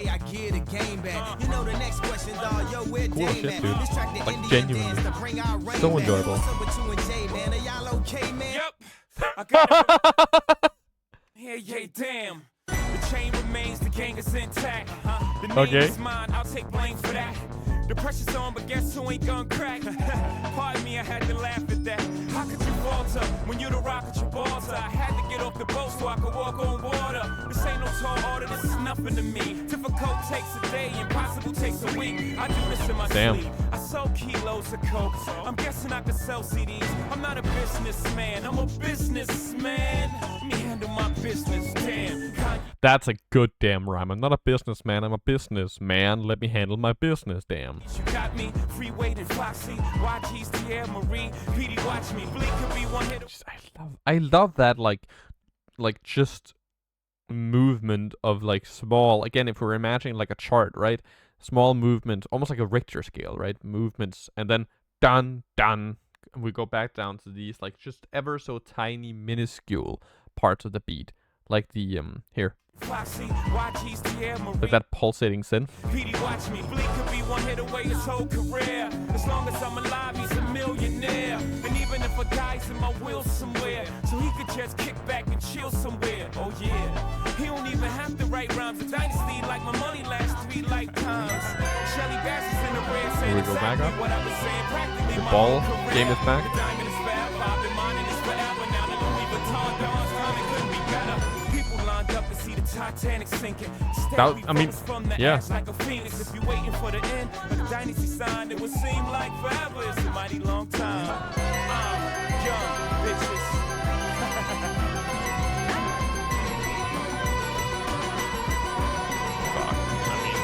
Good night. Good night. That was fun. This is gonna maybe sound weird again, but please have grace with me, because I have listened to rap for 3 years now on this channel, but I'm still not super well versed in like the connections between them. Is Eminem inspired by Jay-Z? Because that good night and like several ways of the way that Jay-Z like pronounce things here sounds reminiscent of the way Eminem does stuff. But Jay-Z was before Eminem, I believe. Yeah, he was. He was before Eminem. That was good. That was a really good song as well. Like, I feel like a broken record, but I feel like I'm gonna have to put that in S tier as well. Like, it's a completely different vibe from Roses. It's like the opposite, actually. It's a polar opposite, which is kind of what that feeling you get with this album. That it's like, I don't feel like it should work with the themes of going from like this Diamonds Are Forever, I Am a God type like song a few songs away, like removed from Roses. But it works. It works wonderfully. Like, because I think you run the risk of it becoming boring, or not boring, but like disjointed. But it's not disjointed. It's dynamic. It's beautiful. All right, we major. 7.5 minutes and no lyrics to pay attention to. All right, let's test those attention spans.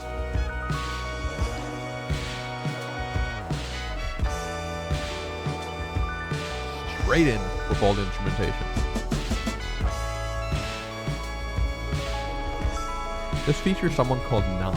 I've heard that name. I've read some comments about that guy.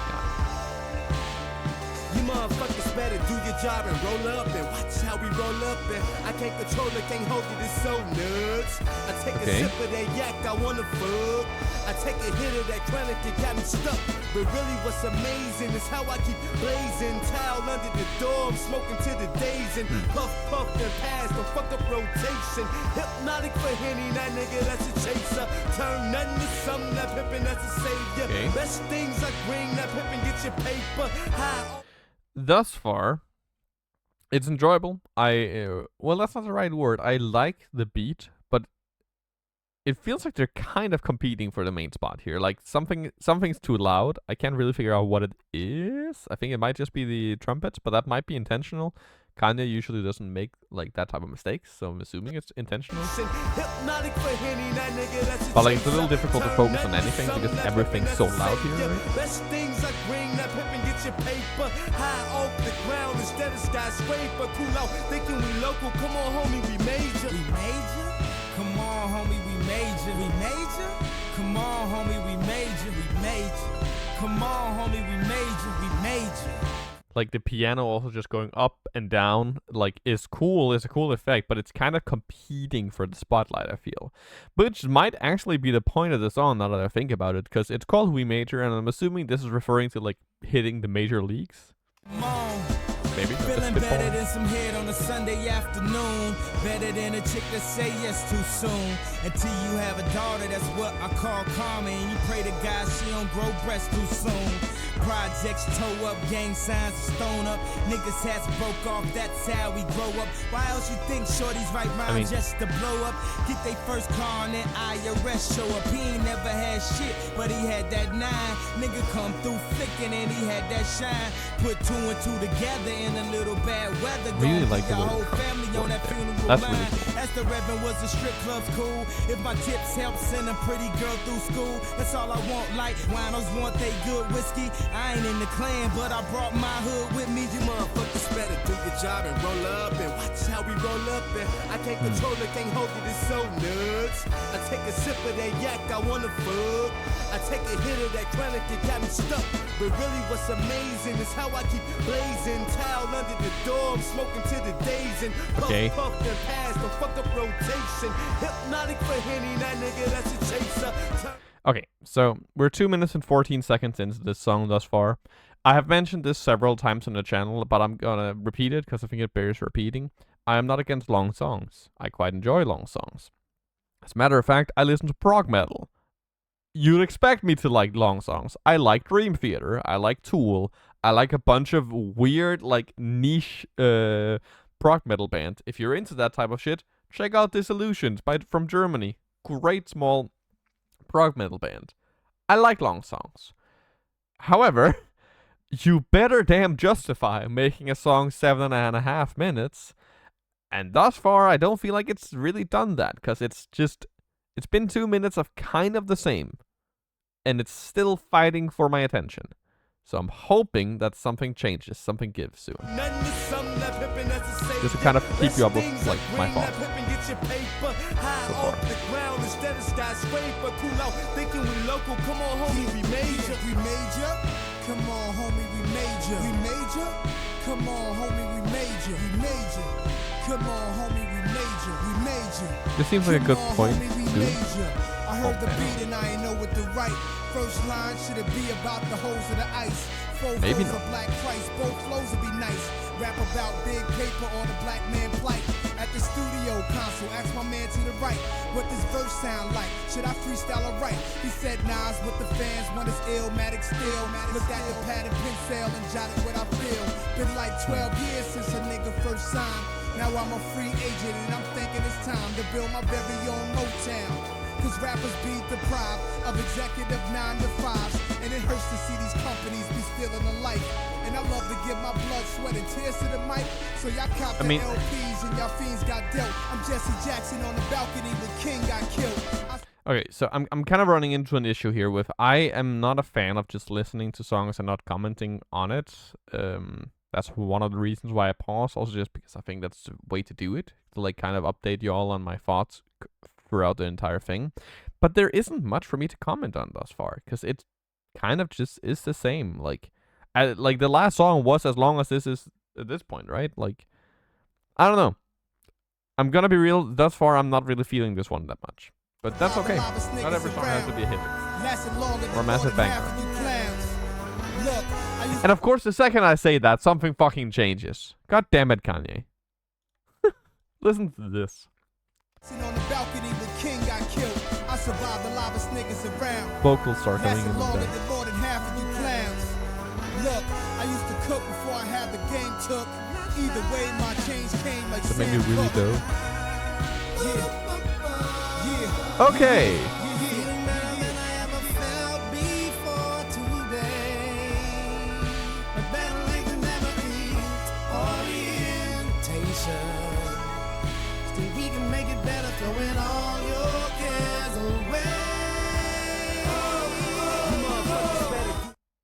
This is cool. This part I think is really cool. It almost sounds a little reminiscent of like some old like classic rock with this like I don't know if you listen to classic rock, tell me if I'm wrong here, but I feel like you can hear a little bit of like Kansas in this. More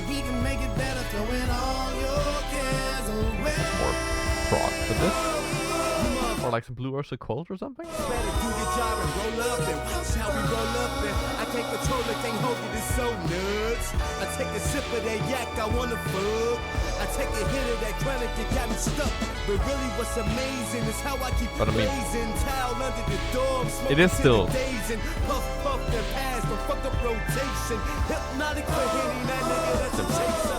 Turn nothing to something, that pimpin' that's a savior. Best things like bring that pimpin'. Yeah, so okay. 4.5 minutes in. I liked this change. That's good. But it's just added more stuff on top. Like, again, this is just my opinion, but I would have preferred here if he had maybe taken out some stuff and replaced it rather than just adding more on top of this mountain of attention-grabbing music. Like, got something else in the radio now. That's also cool. Come on, homie, we made you, we made you.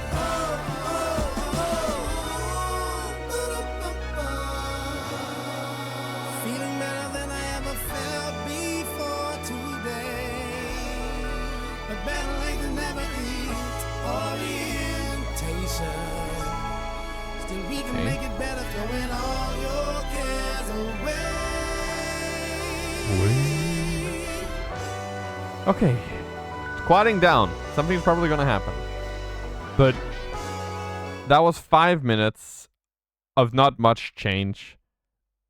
This is gonna do a whole lot of work in the last 2 minutes to become a song that I like. What can happen in 2 minutes? Can I talk my shit again? Can I talk my shit again? Hello, Kanye. I'ma be late though. I gotta figure out what I'm finna wear. Yeah. The Rock is definitely in the building. Okay, we're talking about Rockefeller again. Good music's definitely in the building. Was this like produced by two different people or something? Because this part with Kanye, now Kanye actually has like space for his voice. But also it feels like two separate songs, and not in a good way. Like that can be really cool. Some songs do that really, really well. If you want an example of that, you can listen to Holy War's The Punishment Due by Megadeth. A like thrash metal song, like a classic thrash metal song that does that really well. But this, it feels a little unpolished. Gotta be real. Which is a major whiplash from everything else on the album. And John Bryan on the keys right now, and Warren Campbell on the keys right now. So they ask me, why you call it late registration, yeah? Cause we taking these motherfuckers back to school. I don't know, this is a little overindulged. You know this part right here? Feel free to sing along. I mean, that's fine. Feeling better than I ever felt before today. If you're feeling good, better late than never is. Orientation. We can make it better, throwing all your cares away. We want you to get used to this. Okay. They can't do what we do. Finishing up. And I'll share my last thoughts in a They moment. can't do what we do, baby. Before we move on to skit number 3. We're approaching the end of the album. Still 7 songs left. Oh, pretty quick, I feel. Okay, yeah. I'm gonna be real. Usually when I listen to albums, there's gonna be at least one song that I'm skipping, and that would be that. That would be it thus far. I don't think it's a bad song by any stretch of the imagination. It is still Kanye's music. It is still enjoyable. It is still well made, but it seems unpolished and a little confused in the sense that it like feels like two separate songs that have just kind of been mashed together. I also didn't really feel like Nas and Kanye really interacted in the song at all, which was a shame because that would have been cool. But I'm gonna be giving that like a C, maybe a D, C or a D, somewhere between, like a D plus, I guess, a D plus or C minus, whichever one is less offensive. But yeah, no, that was not for me. It's fine, it's a fine song, but it spent too much time like in its own sauce, and yeah, I guess that's a feeling. You kind of got lost in the sauce. Move on to skit 3. This was founded years ago by broke slaves years ago who did not have years ago. By broke brothers in the 20 years ago who did not have when we could not eat. Remember that? Eating all of our cereal with forks because we wanted to save the milk. Do you remember that? Do you remember all those Christmases when your mama walk in the room and pretend she was the tree? Remember that? Rough. Hey mama.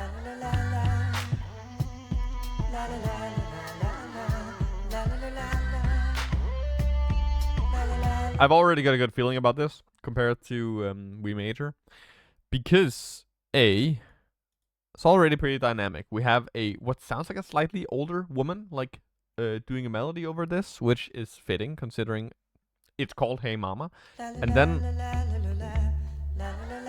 like a plucked bass, a clean plucked bass, clap, and then an electric guitar. Shred that guitar, Kanye. I wanna scream so loud for you, 'cause I'm so proud of you, and let me tell you what I'm about to do. Okay, Kanye can actually kind of sing, huh? I'm sorry. I, for a very long time, assumed Kanye just couldn't sing because he covered it up with so much fucking autotune, which, to be fair, I'm still not a huge fan of, but that, 'cause I'm so proud of you. I wanna scream so loud for you, 'cause I'm so proud of you, and let me tell you what I'm about to do. That's cool. I know I act a fool, but I promise you I'm going back to school. I appreciate what you allow for me, and I just want you to be proud. I wanna tell the whole world about a friend of mine. This little light of mine, I'm finna let it shine. I'm finna take y'all back to them better times. I'm finna talk about my mama if y'all don't mind. I was was 3 years old when you and I moved to the Shy.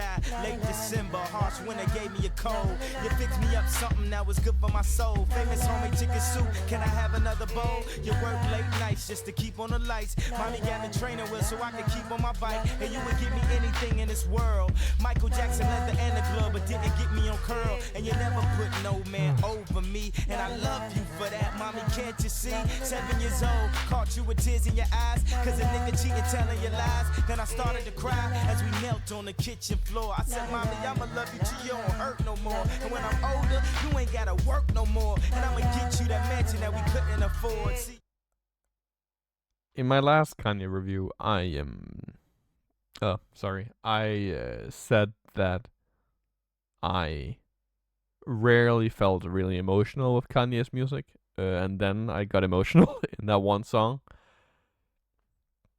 I'm gonna have to weigh my words, just because I'm. This is beautiful. Thus far, there's just so much love just emanating from this, from everything with from the beat to the lyrics, and I mean, I love my mom so fucking much, and she's done so much for me. I would not be the man I am today if it was not for how fantastic of a mother she's been. We've had our issues, but everyone does. But she's just great. So to hear a song like this just hits me in a way. Over me, and I love you for that, mommy, can't you see? 7 years old, caught you with tears in your eyes. Cause a nigga cheating, telling you lies. Then I started to cry as we knelt on the kitchen floor. I said, mommy, I'ma love you till you don't hurt no more. It's also and just when I'm older, you ain't gotta work no more. Yes, it's also just knowing that Donda, I think was her name, died somewhat recently. Knowing that and hearing this song just makes it hit a little harder, I guess, right?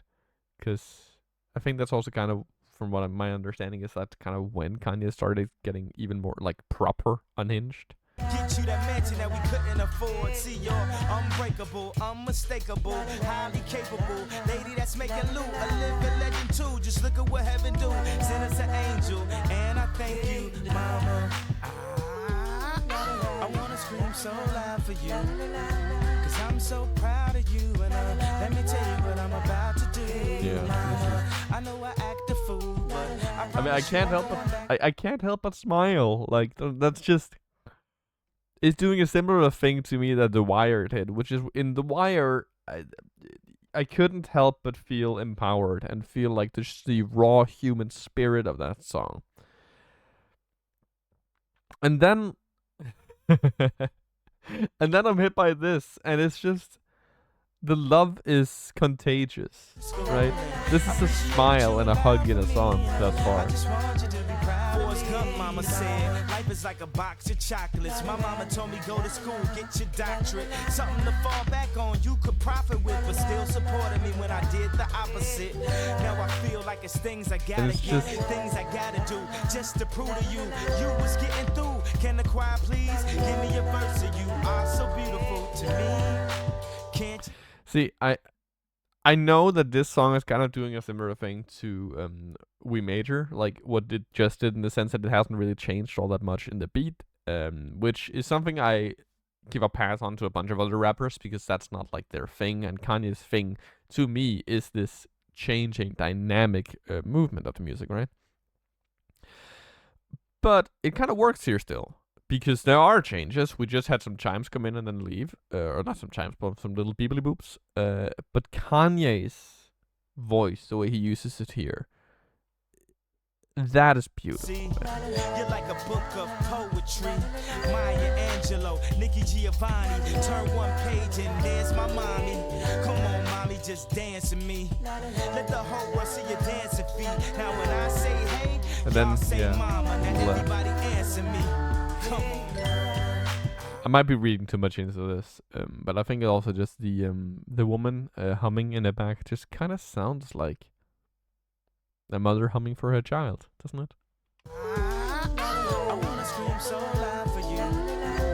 Like la la la la la. So proud of you, and let me tell you what I'm about to do. I know I act a fool, but I I'm gonna show my girlfriend this song. She's gonna love this one. Appreciate what you allow for me. I just want you to be proud of me.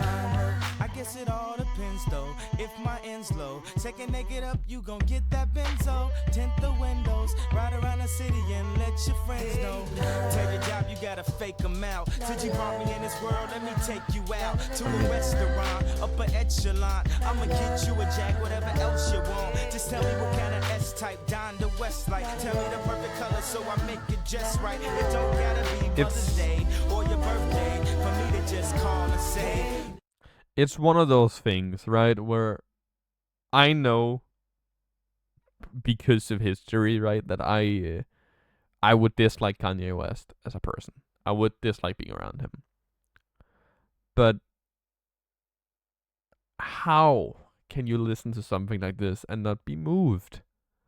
Just by the purity, by the pure fucking emotion in there.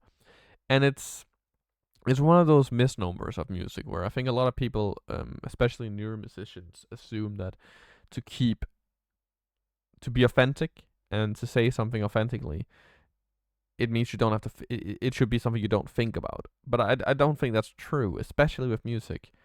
It requires a lot of thought and a lot of weighing to get your authentic self across. I think that's what he really manages to do here, which is why we call it great art, right? It's just beautiful. Just straight up beautiful. Like I'm at the verge of just crying. And I've been that way for this entire song. You know I love you so. I never let you go. Wrote this song just so you know, no matter where you go, my love is true. Yeah, this is ugh.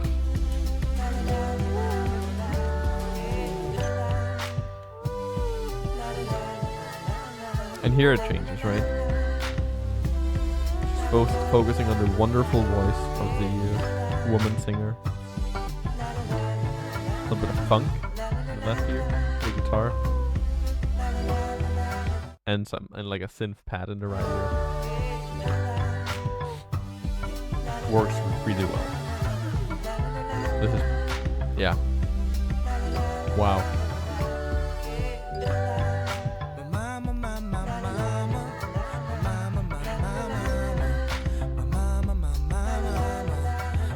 I was really scared this was gonna take a dark turn because I don't know if I would have been able to handle that.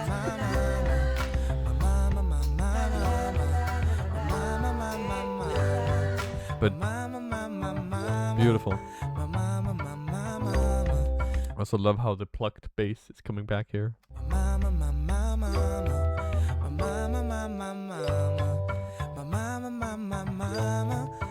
Also almost sounds like a xylophone type of thing. From a glockenspiel.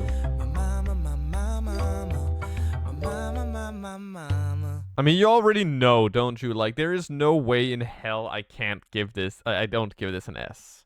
That was fucking delightful. That was beautiful. That was like.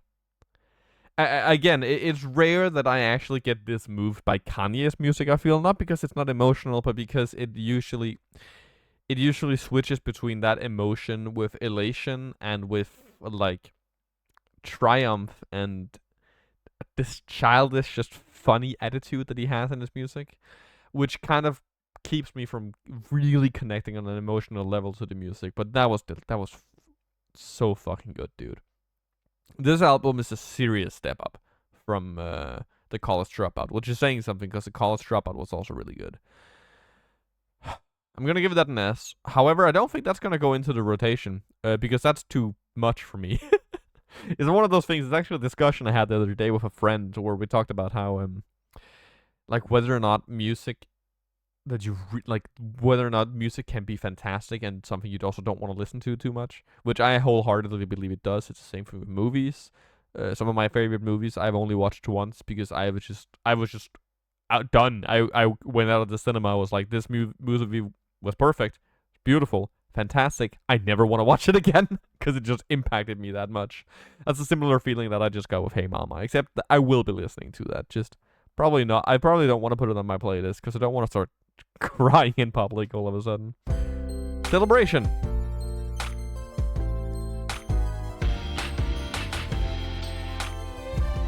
Cool.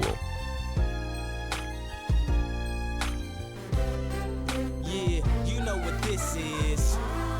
It's a celebration, bitches. Grab a drink, grab a glass. After that, I grab your ass. Why you whacking out? Shine out. Wise y'all. Lying for. I never did this before. Stop that. What you want, some Patron? I got that. I mean, I promise y'all. You fine and all. And your girlfriend, she kinda raw. But she not like you. No, she not like you. Okay. Right now, I need you to mute all the monologue. All that talking is gone, give me your Tylenol. You put a nigga to sleep, I'm tired of y'all. Right now, the Louis Vuitton dine is signing off. But I just thought you should know. We hit the liquor store, got some Chris and some Mo, and we... I mean, again, this is one of those, like, the instrumentation's great. Like, the dynamics of this song, where we're, like, adding things and removing them with, like, seconds in between. There's, like, a new texture all the time. I mean, I promise y'all, you find it like all. chimes. And your girlfriend, she kinda raw, but she not Chimes, bass, kick drum, drum kit, like you. vocals, obviously. No, she not Chorus. like you. Right now, I need you. Trumpet type of thing. I keep stumbling over that word because in Danish you'd call it a blæseinstrument, which in English would be a blow instrument, which I don't think is what it's called. What's that category of instruments called? I don't remember. You're gonna have to give me a break. I'm tired of y'all. Right now the Louis Vuitton dine is signing off. But I just thought you should know. We hit the liquor store, got some Chris and some Mo, and we about to let it flow.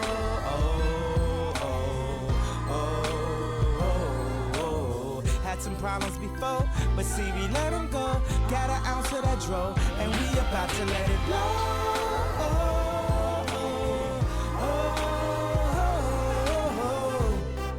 Yeah, you know what this is. It's a celebration, bitches. Oh, yeah. Grab a drink, grab a glass. I mean, after that, I grab your ass. See, you know this is fine. I'm very well, and It's one of those, and this is a thing I've talked about before, but it's one of those instances of, like, I enjoy this. It's enjoyable. It's fine. But compare it to, like, Roses or, like, Bring Me Down or Hey Mama, as we just heard, and it's just not the same echelon to me, which is fine. It doesn't have to be. But that's the difference between listening to an album and listening to singles, right? Had I heard this as a single, I probably enjoy it a little bit more because I don't have the reference point of fantastic 10 out of 10 songs. that my child will be well endowed like his daddy, and tell him that your mama had a fatty. He looked up at me, said, Daddy, that's the reason why you had me. Yep, we was practicing till one day your ass bust through the packaging. You know what though? You my favorite accident. So go ahead, pop some crystal for my newborn child, cause now, yeah. But this is also kind of what I'm talking about with, like, wow, I can't pronounce that word. The dynamics is not just in, like, the instrumentation here. There's also just a really big cleft between Hey Mama and I accidentally made a girl pregnant. But you're my favorite accident. Let's go, boy. There's just a big valley there, right? It's a celebration, bitches. But it's fine. It's just different vibes. Different strokes. Four different strokes. But I just thought you should know. We hit the liquor store, got some Chris and some Mo, and we about to let it flow.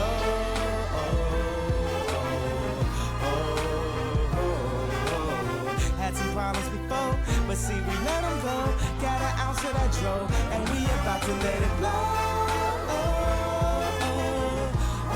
It's good. You can't claim it's not, like, well made. Looking for some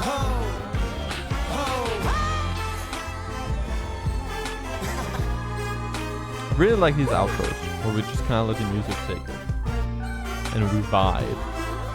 The vibe.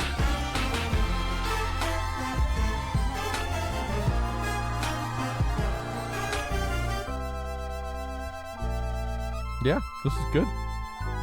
This is really good. but it's not an S tier. It's like A, probably. Yeah, A, B plus ish. Last skit. We ain't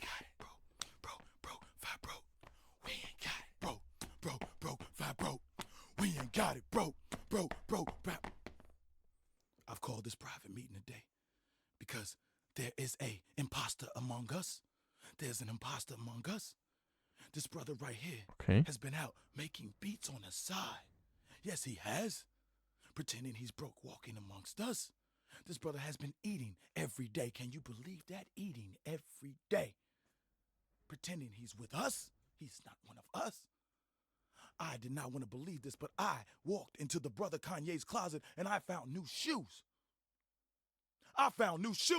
Kanye, would you like to step forward and explain these new shoes? You crazy, dude. No, you speak up, brother.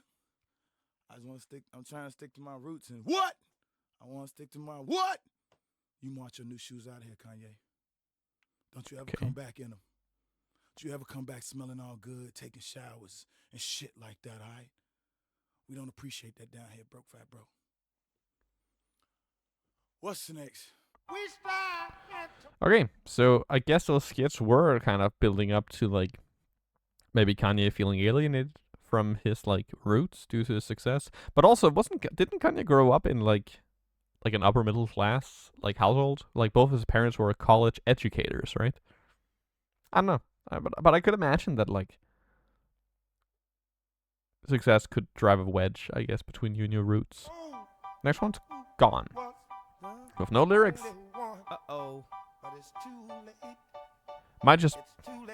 It might just be because we're in December, but I hear that like piano intro and I instantly think of Christmas music. You sweater, and I ain't talking about a Cool J. You a big L, and I ain't talking about Cool J. See me at the airport, at least 20 Louis. Treat me like the prince, and it's my sweet brother. LL Cool J? Isn't that a LL Cool J or LO Cool J? Isn't that a big rapper from like the 90s as well? Or 80s maybe? Say I'm too choosy. Take them to the show and talk all through the movies. Said she want diamonds, I took her to Ruby Tuesdays. If we up at Fridays, I still have it my way. Gone. We strive at home. Gone. I ride on chrome. Y'all don't want no pride from me. What you rappers could get is a job for me. Maybe you could be my intern. An intern, I'll show you how I cook up summer in the winter. Aaron love the raw dog, when will he learn? Call something on the usher tree, had to let it burn. I like the very simple, again, almost Christmassy sounding like piano piece on the left, mixed with these really strong, I guess that's the word that comes to mind, strong strings on the right. Again, if you're not wearing headphones, I would recommend that you do when watching these videos, because the music is made for headphones. Or at very least worthwhile on headphones. Arguing over babysitters like, bitch, it's your turn. Damn, yeah, it'd be stupid to ditch you. Even your superficial raps is super official. Yeah. So doing that thing again that I talked about earlier, where we have essentially two, not completely different, but separate rhythms. Even your superficial raps is super official. So on the right we have dun dun dun dun dun dun, and on the left we have dun dun dun dun dun dun. So it's like a constant versus a. That was not it. But you know what I mean. Ooh. Okay. That's cool.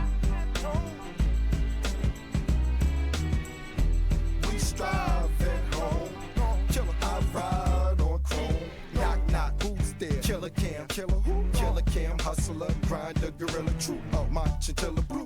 You ever dealt with a dealer? Well, here's the deal. This is enjoyable so far. No concealing, no ceiling, I don't need a roof. Act up, get out, I don't need you, poof. Be going damn tough luck, dag, but that niggas still doing puff. That was also kind of cool if you listen to just the actual rapping, which I have not been paying attention to in the slightest. I am sorry about that, but here. Get out, I don't need you, poof. Be going damn tough luck, dag. There's like, it's like one voice, two voices, and then it's almost like they dislodge a little bit, and then it goes back to one voice. Niggas still doing puff puff pass. Pull the truck up fast, and I tell them, hey, back in the touched up jack shit. Your niggas won't get in Cam cerebellum. An old man just gonna tell them.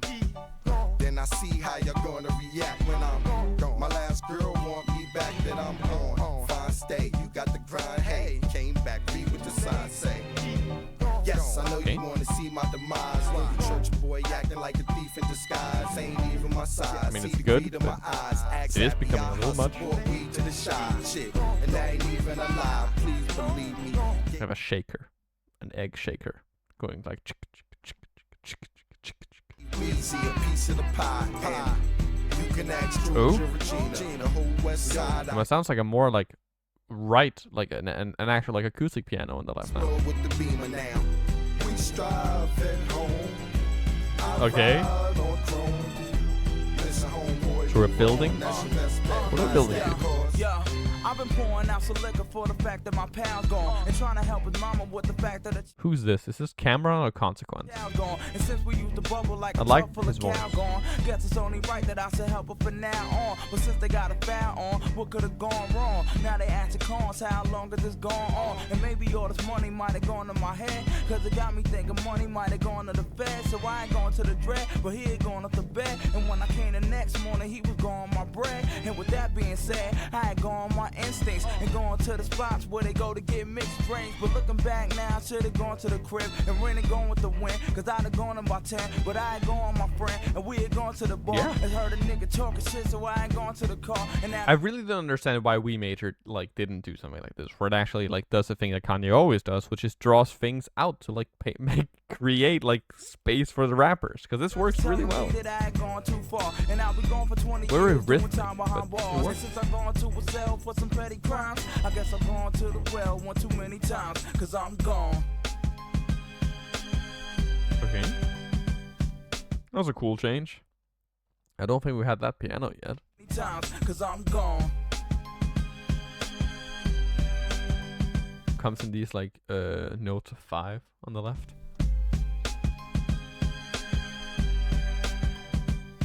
Almost sounds a little mysterious.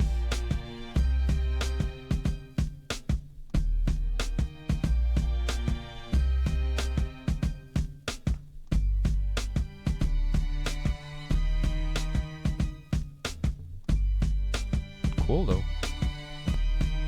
Very empty comparatively.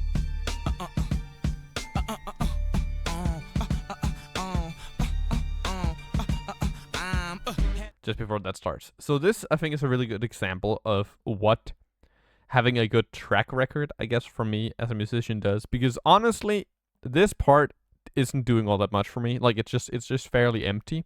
And with another musician who I didn't trust to like make it worth it for me, I would probably check out at this point.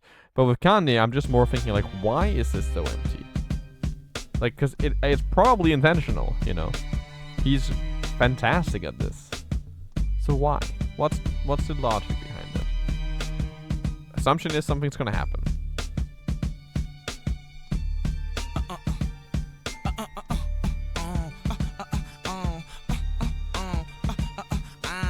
Head of my time, sometimes years out, so the powers that be won't let me get my ideas out. So that emptiness thus far, right? What it has done is that it has taken the intensity and just flattened it.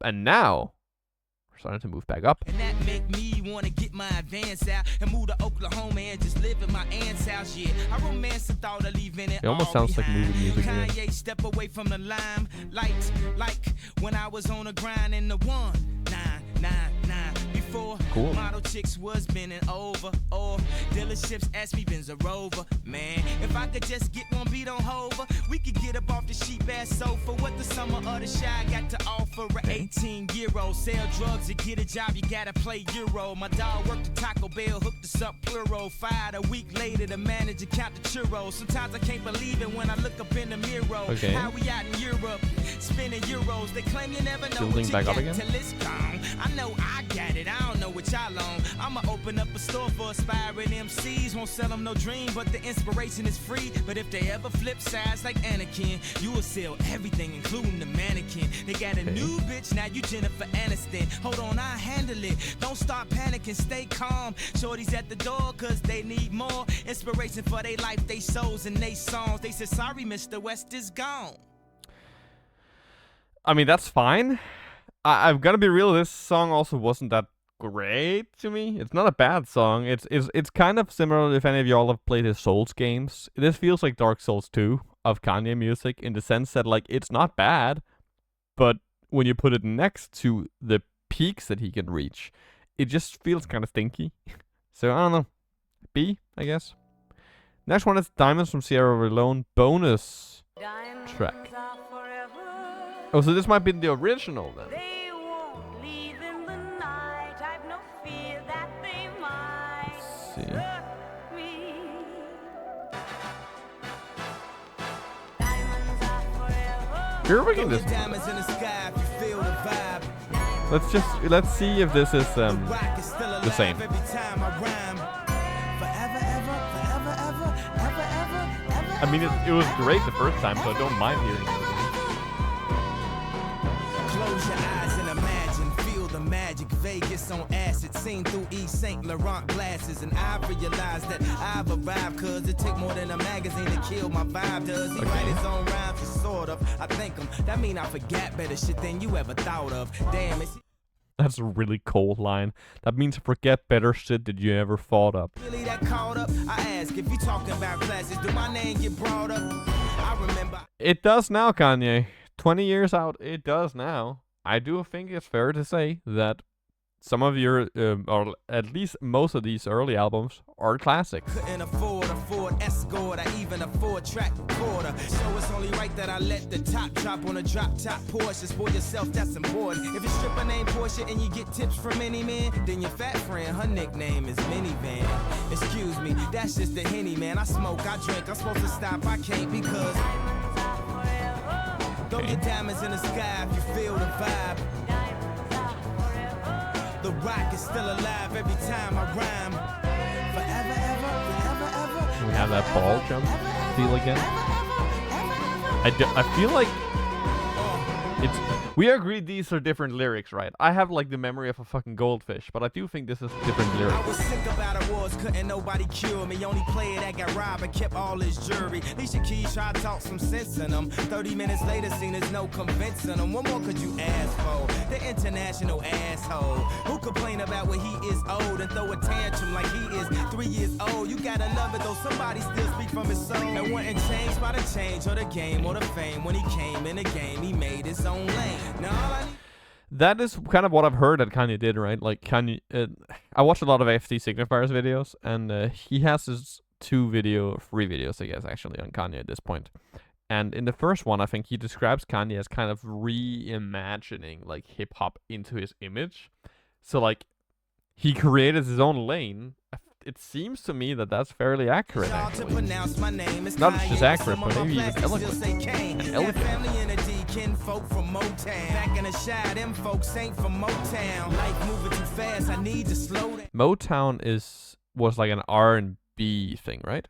From what I recall. Girl, ain't give me no ass, she need to go down. My father Ben said I need Jesus, so he took me to church and let the water wash over my Caesar. The preacher said we need leaders. Right then, my body got still like a paraplegic. You know who you call, you got a message to leave it. The rock stand tall and you would never believe it. Take your diamonds and throw them up like you bulimic. Yeah, the beat cold, but the flow is anemic. After debris settles and the dust gets swept off, Big K pick up where Young Hov left off. Right when magazines wrote Kanye West off, I dropped my new shit, it sound like the best of. A&R's looking like we messed up. Grammy night, damn right, we got dressed up. Bottle after bottle till we got messed up in the studio, but really though, yeah, he next up. People asking me is I'm gonna give my chain back. That'll be the same day I give the game back. You know the next question, dawg, yo, where Dame at? Let's track the Indian dance to bring our rain back. What's up with you and Jay, Okay. man? Are y'all okay? I'm not commenting on a whole lot in this because it is very similar, right? But it's cool. It's cool to see the subtle differences, and it makes me think, like, wonder what is it that made him remix it? And also, why are the two remixes on the same album? And also, why is the remix before the original? What's the logic there? Inform me, enlighten me, please. But it's good. It's very godlike, right? Like, right here stands a man with the power to make a diamond with his bare hands. That's a cold-ass rhyme. That's great. But it's also very, like, godlike. That's a power you attribute to a god, not a man, you know? But I guess that's right.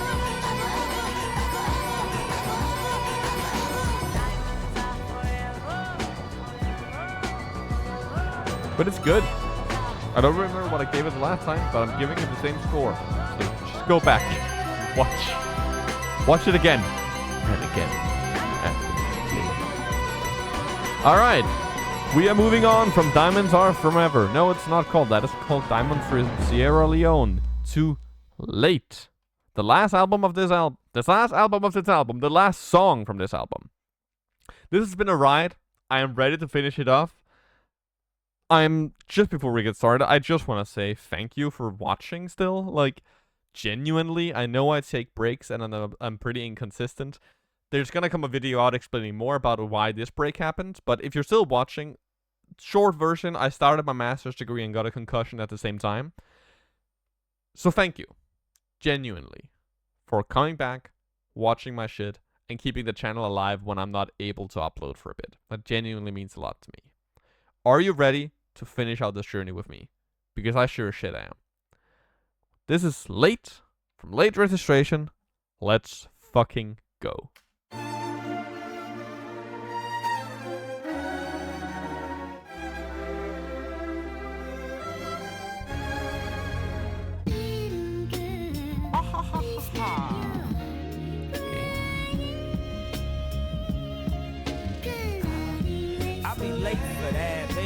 Wait for that. If you had a taste of that, you probably. It's a really smooth way to start the song off. So, like, with the I'll Be Late for that, it climbs, it almost like a staircase, right? It climbs the scale, and then when you hit the peak, I'll be late for that, baby. You start the actual, like, song. It's similar to, like, in a lot of metal music, when you listen to, like, especially, like, more melodic metal music with guitar solos. It's fairly common to have the lead singer hit a note and the guitar solo start on that note, like bending it.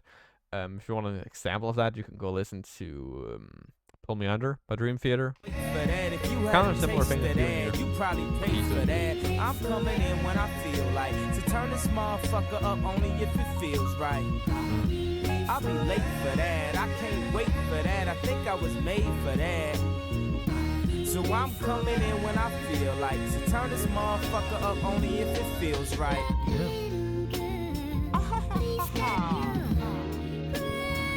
Okay. Stop all your blood clot crying. I was flying, made it to school with barely enough time to sign in. Yeah. It's kind of weird. I don't know if this makes sense to you, but this song sounds iterative in a way. Like, in the sense that it's like, it's a loop. Like, it iterates on itself. With, like, the I'll Be Late for that repeating. Mom. Yeah, I don't wanna be broke when I'm 31. They said the best classes go to the fastest. Sorry, Mr. West is no good classes. And that's what your ass get. Not even electives, not even prerequisites. You mean I missed my major by a couple of seconds? Now I'm in the shop class or the basket weaving with all the rest of the motherfuckers underachieving. Man, this is an insult. I went to junior high with all of them and they been slow. If I can catch the beat then slow down the tempo. Just throw this at the end if I'm too late for the intro. Well, I make it from the student loans to a benzo. Like old folks pissing, I guess it all depends. So, from what I understand, this first, like, trilogy of albums, like College Dropout, Late Registration, and Graduation, were about, like, his college experience, right? Is this a true story, or is this a metaphor? Or is it both? Please, help me. Stop your crying, baby. I'll be late for that, baby. I wait for that. If you had a taste of that, you probably pay for that. I'm coming in when I feel like to turn this motherfucker up only if it feels right. I'll be late for that. I can't wait for that. I think I was made for that. So I'm coming in when I feel like. That's cool. Turn this motherfucker up only if it feels right. I like that a lot. It's funny. You know when you be late, you miss all the lights. That's right. That's right. That's right. That's right. And when you get back, she gon' start up a fight. So the end of the College Dropout, the last song there, was a celebration, like very clearly. That's what that was. The end of St. Pablo, I don't actually remember what it was, but I remember it packing a punch. What is the punch here? Like, I guess I'm kind of looking for, like, what is the take-home core message of this? That night, baby, it's too late for that. Lately, I've been taking it slow. Try and make it to the party for the guest list closed. With the freshest hoes, the professors know. We about to get real, I'm professional. Like them Eskimos, what would you do for a Klondike? Or two dykes that look Christina Milian like? I'll be on time for that. I ain't thought of no line that could rhyme with that. Yo, I guess it's kind of, 5 hours later, if I'm trying to like interpret on it, like basically imagine where he is in his life. Is this maybe kind of like he can afford to be late now because he's done it. He's become famous, and then he's gonna go on to release Graduation, which he might already have been working on this point, right? Like there might be an element of like, I don't know, ability to rest on one's laurels without wanting to do so. Like realizing he has ability to do so without wanting to like move on that ability, if that makes sense. I'm so live with it. Look how I did it. Been bullshitting, but I finally arrived with it. I know it's late and I took all year, but you can stop complaining cause I'm finally here. Yeah. So that is the key, I think. I know it's late and I took all year, but you can stop complaining because I'm finally here. He's addressing us, the audience, right?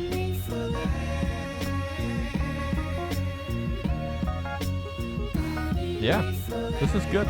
I don't think this is the best of the album, but it's good. I also think the College Dropout's ending, it pains me, I can't remember the name of the song, but it was better as an ending song. But it's good. It's very good. Like the rest of this album. Wow. Thank you, Mr. West. All right. We did it. Another album done. I think Late, it's just going to be an A. I think Late Registration, though, even though it had some songs I wasn't a big fan of, as an album, I am going to have to give this, I think, my very first low S tier. I am not comfortable giving it an S, but I will give it an S-. This was great. It has such high peaks. Like, specifically, Touch the Sky, Roses, Crack Music was also really good. Bring Me Down, Diamonds from Sierra Leone remix, and obviously Hey Mama. Hey Mama was probably my favorite. It's the one that almost made me cry, at least. So this was really, really good. Thank you so much for watching. If you liked this video, please leave a like. And I would also love it if you'd leave a comment. Just maybe answer some of the millions of questions I've brought up throughout this video. And yeah, subscribe to the channel for more. And once again, I am genuinely really thankful that y'all are still here watching 3 years in. Because while I know I'm inconsistent with it, this is really a wonderful thing to be able to just return to every once in a while.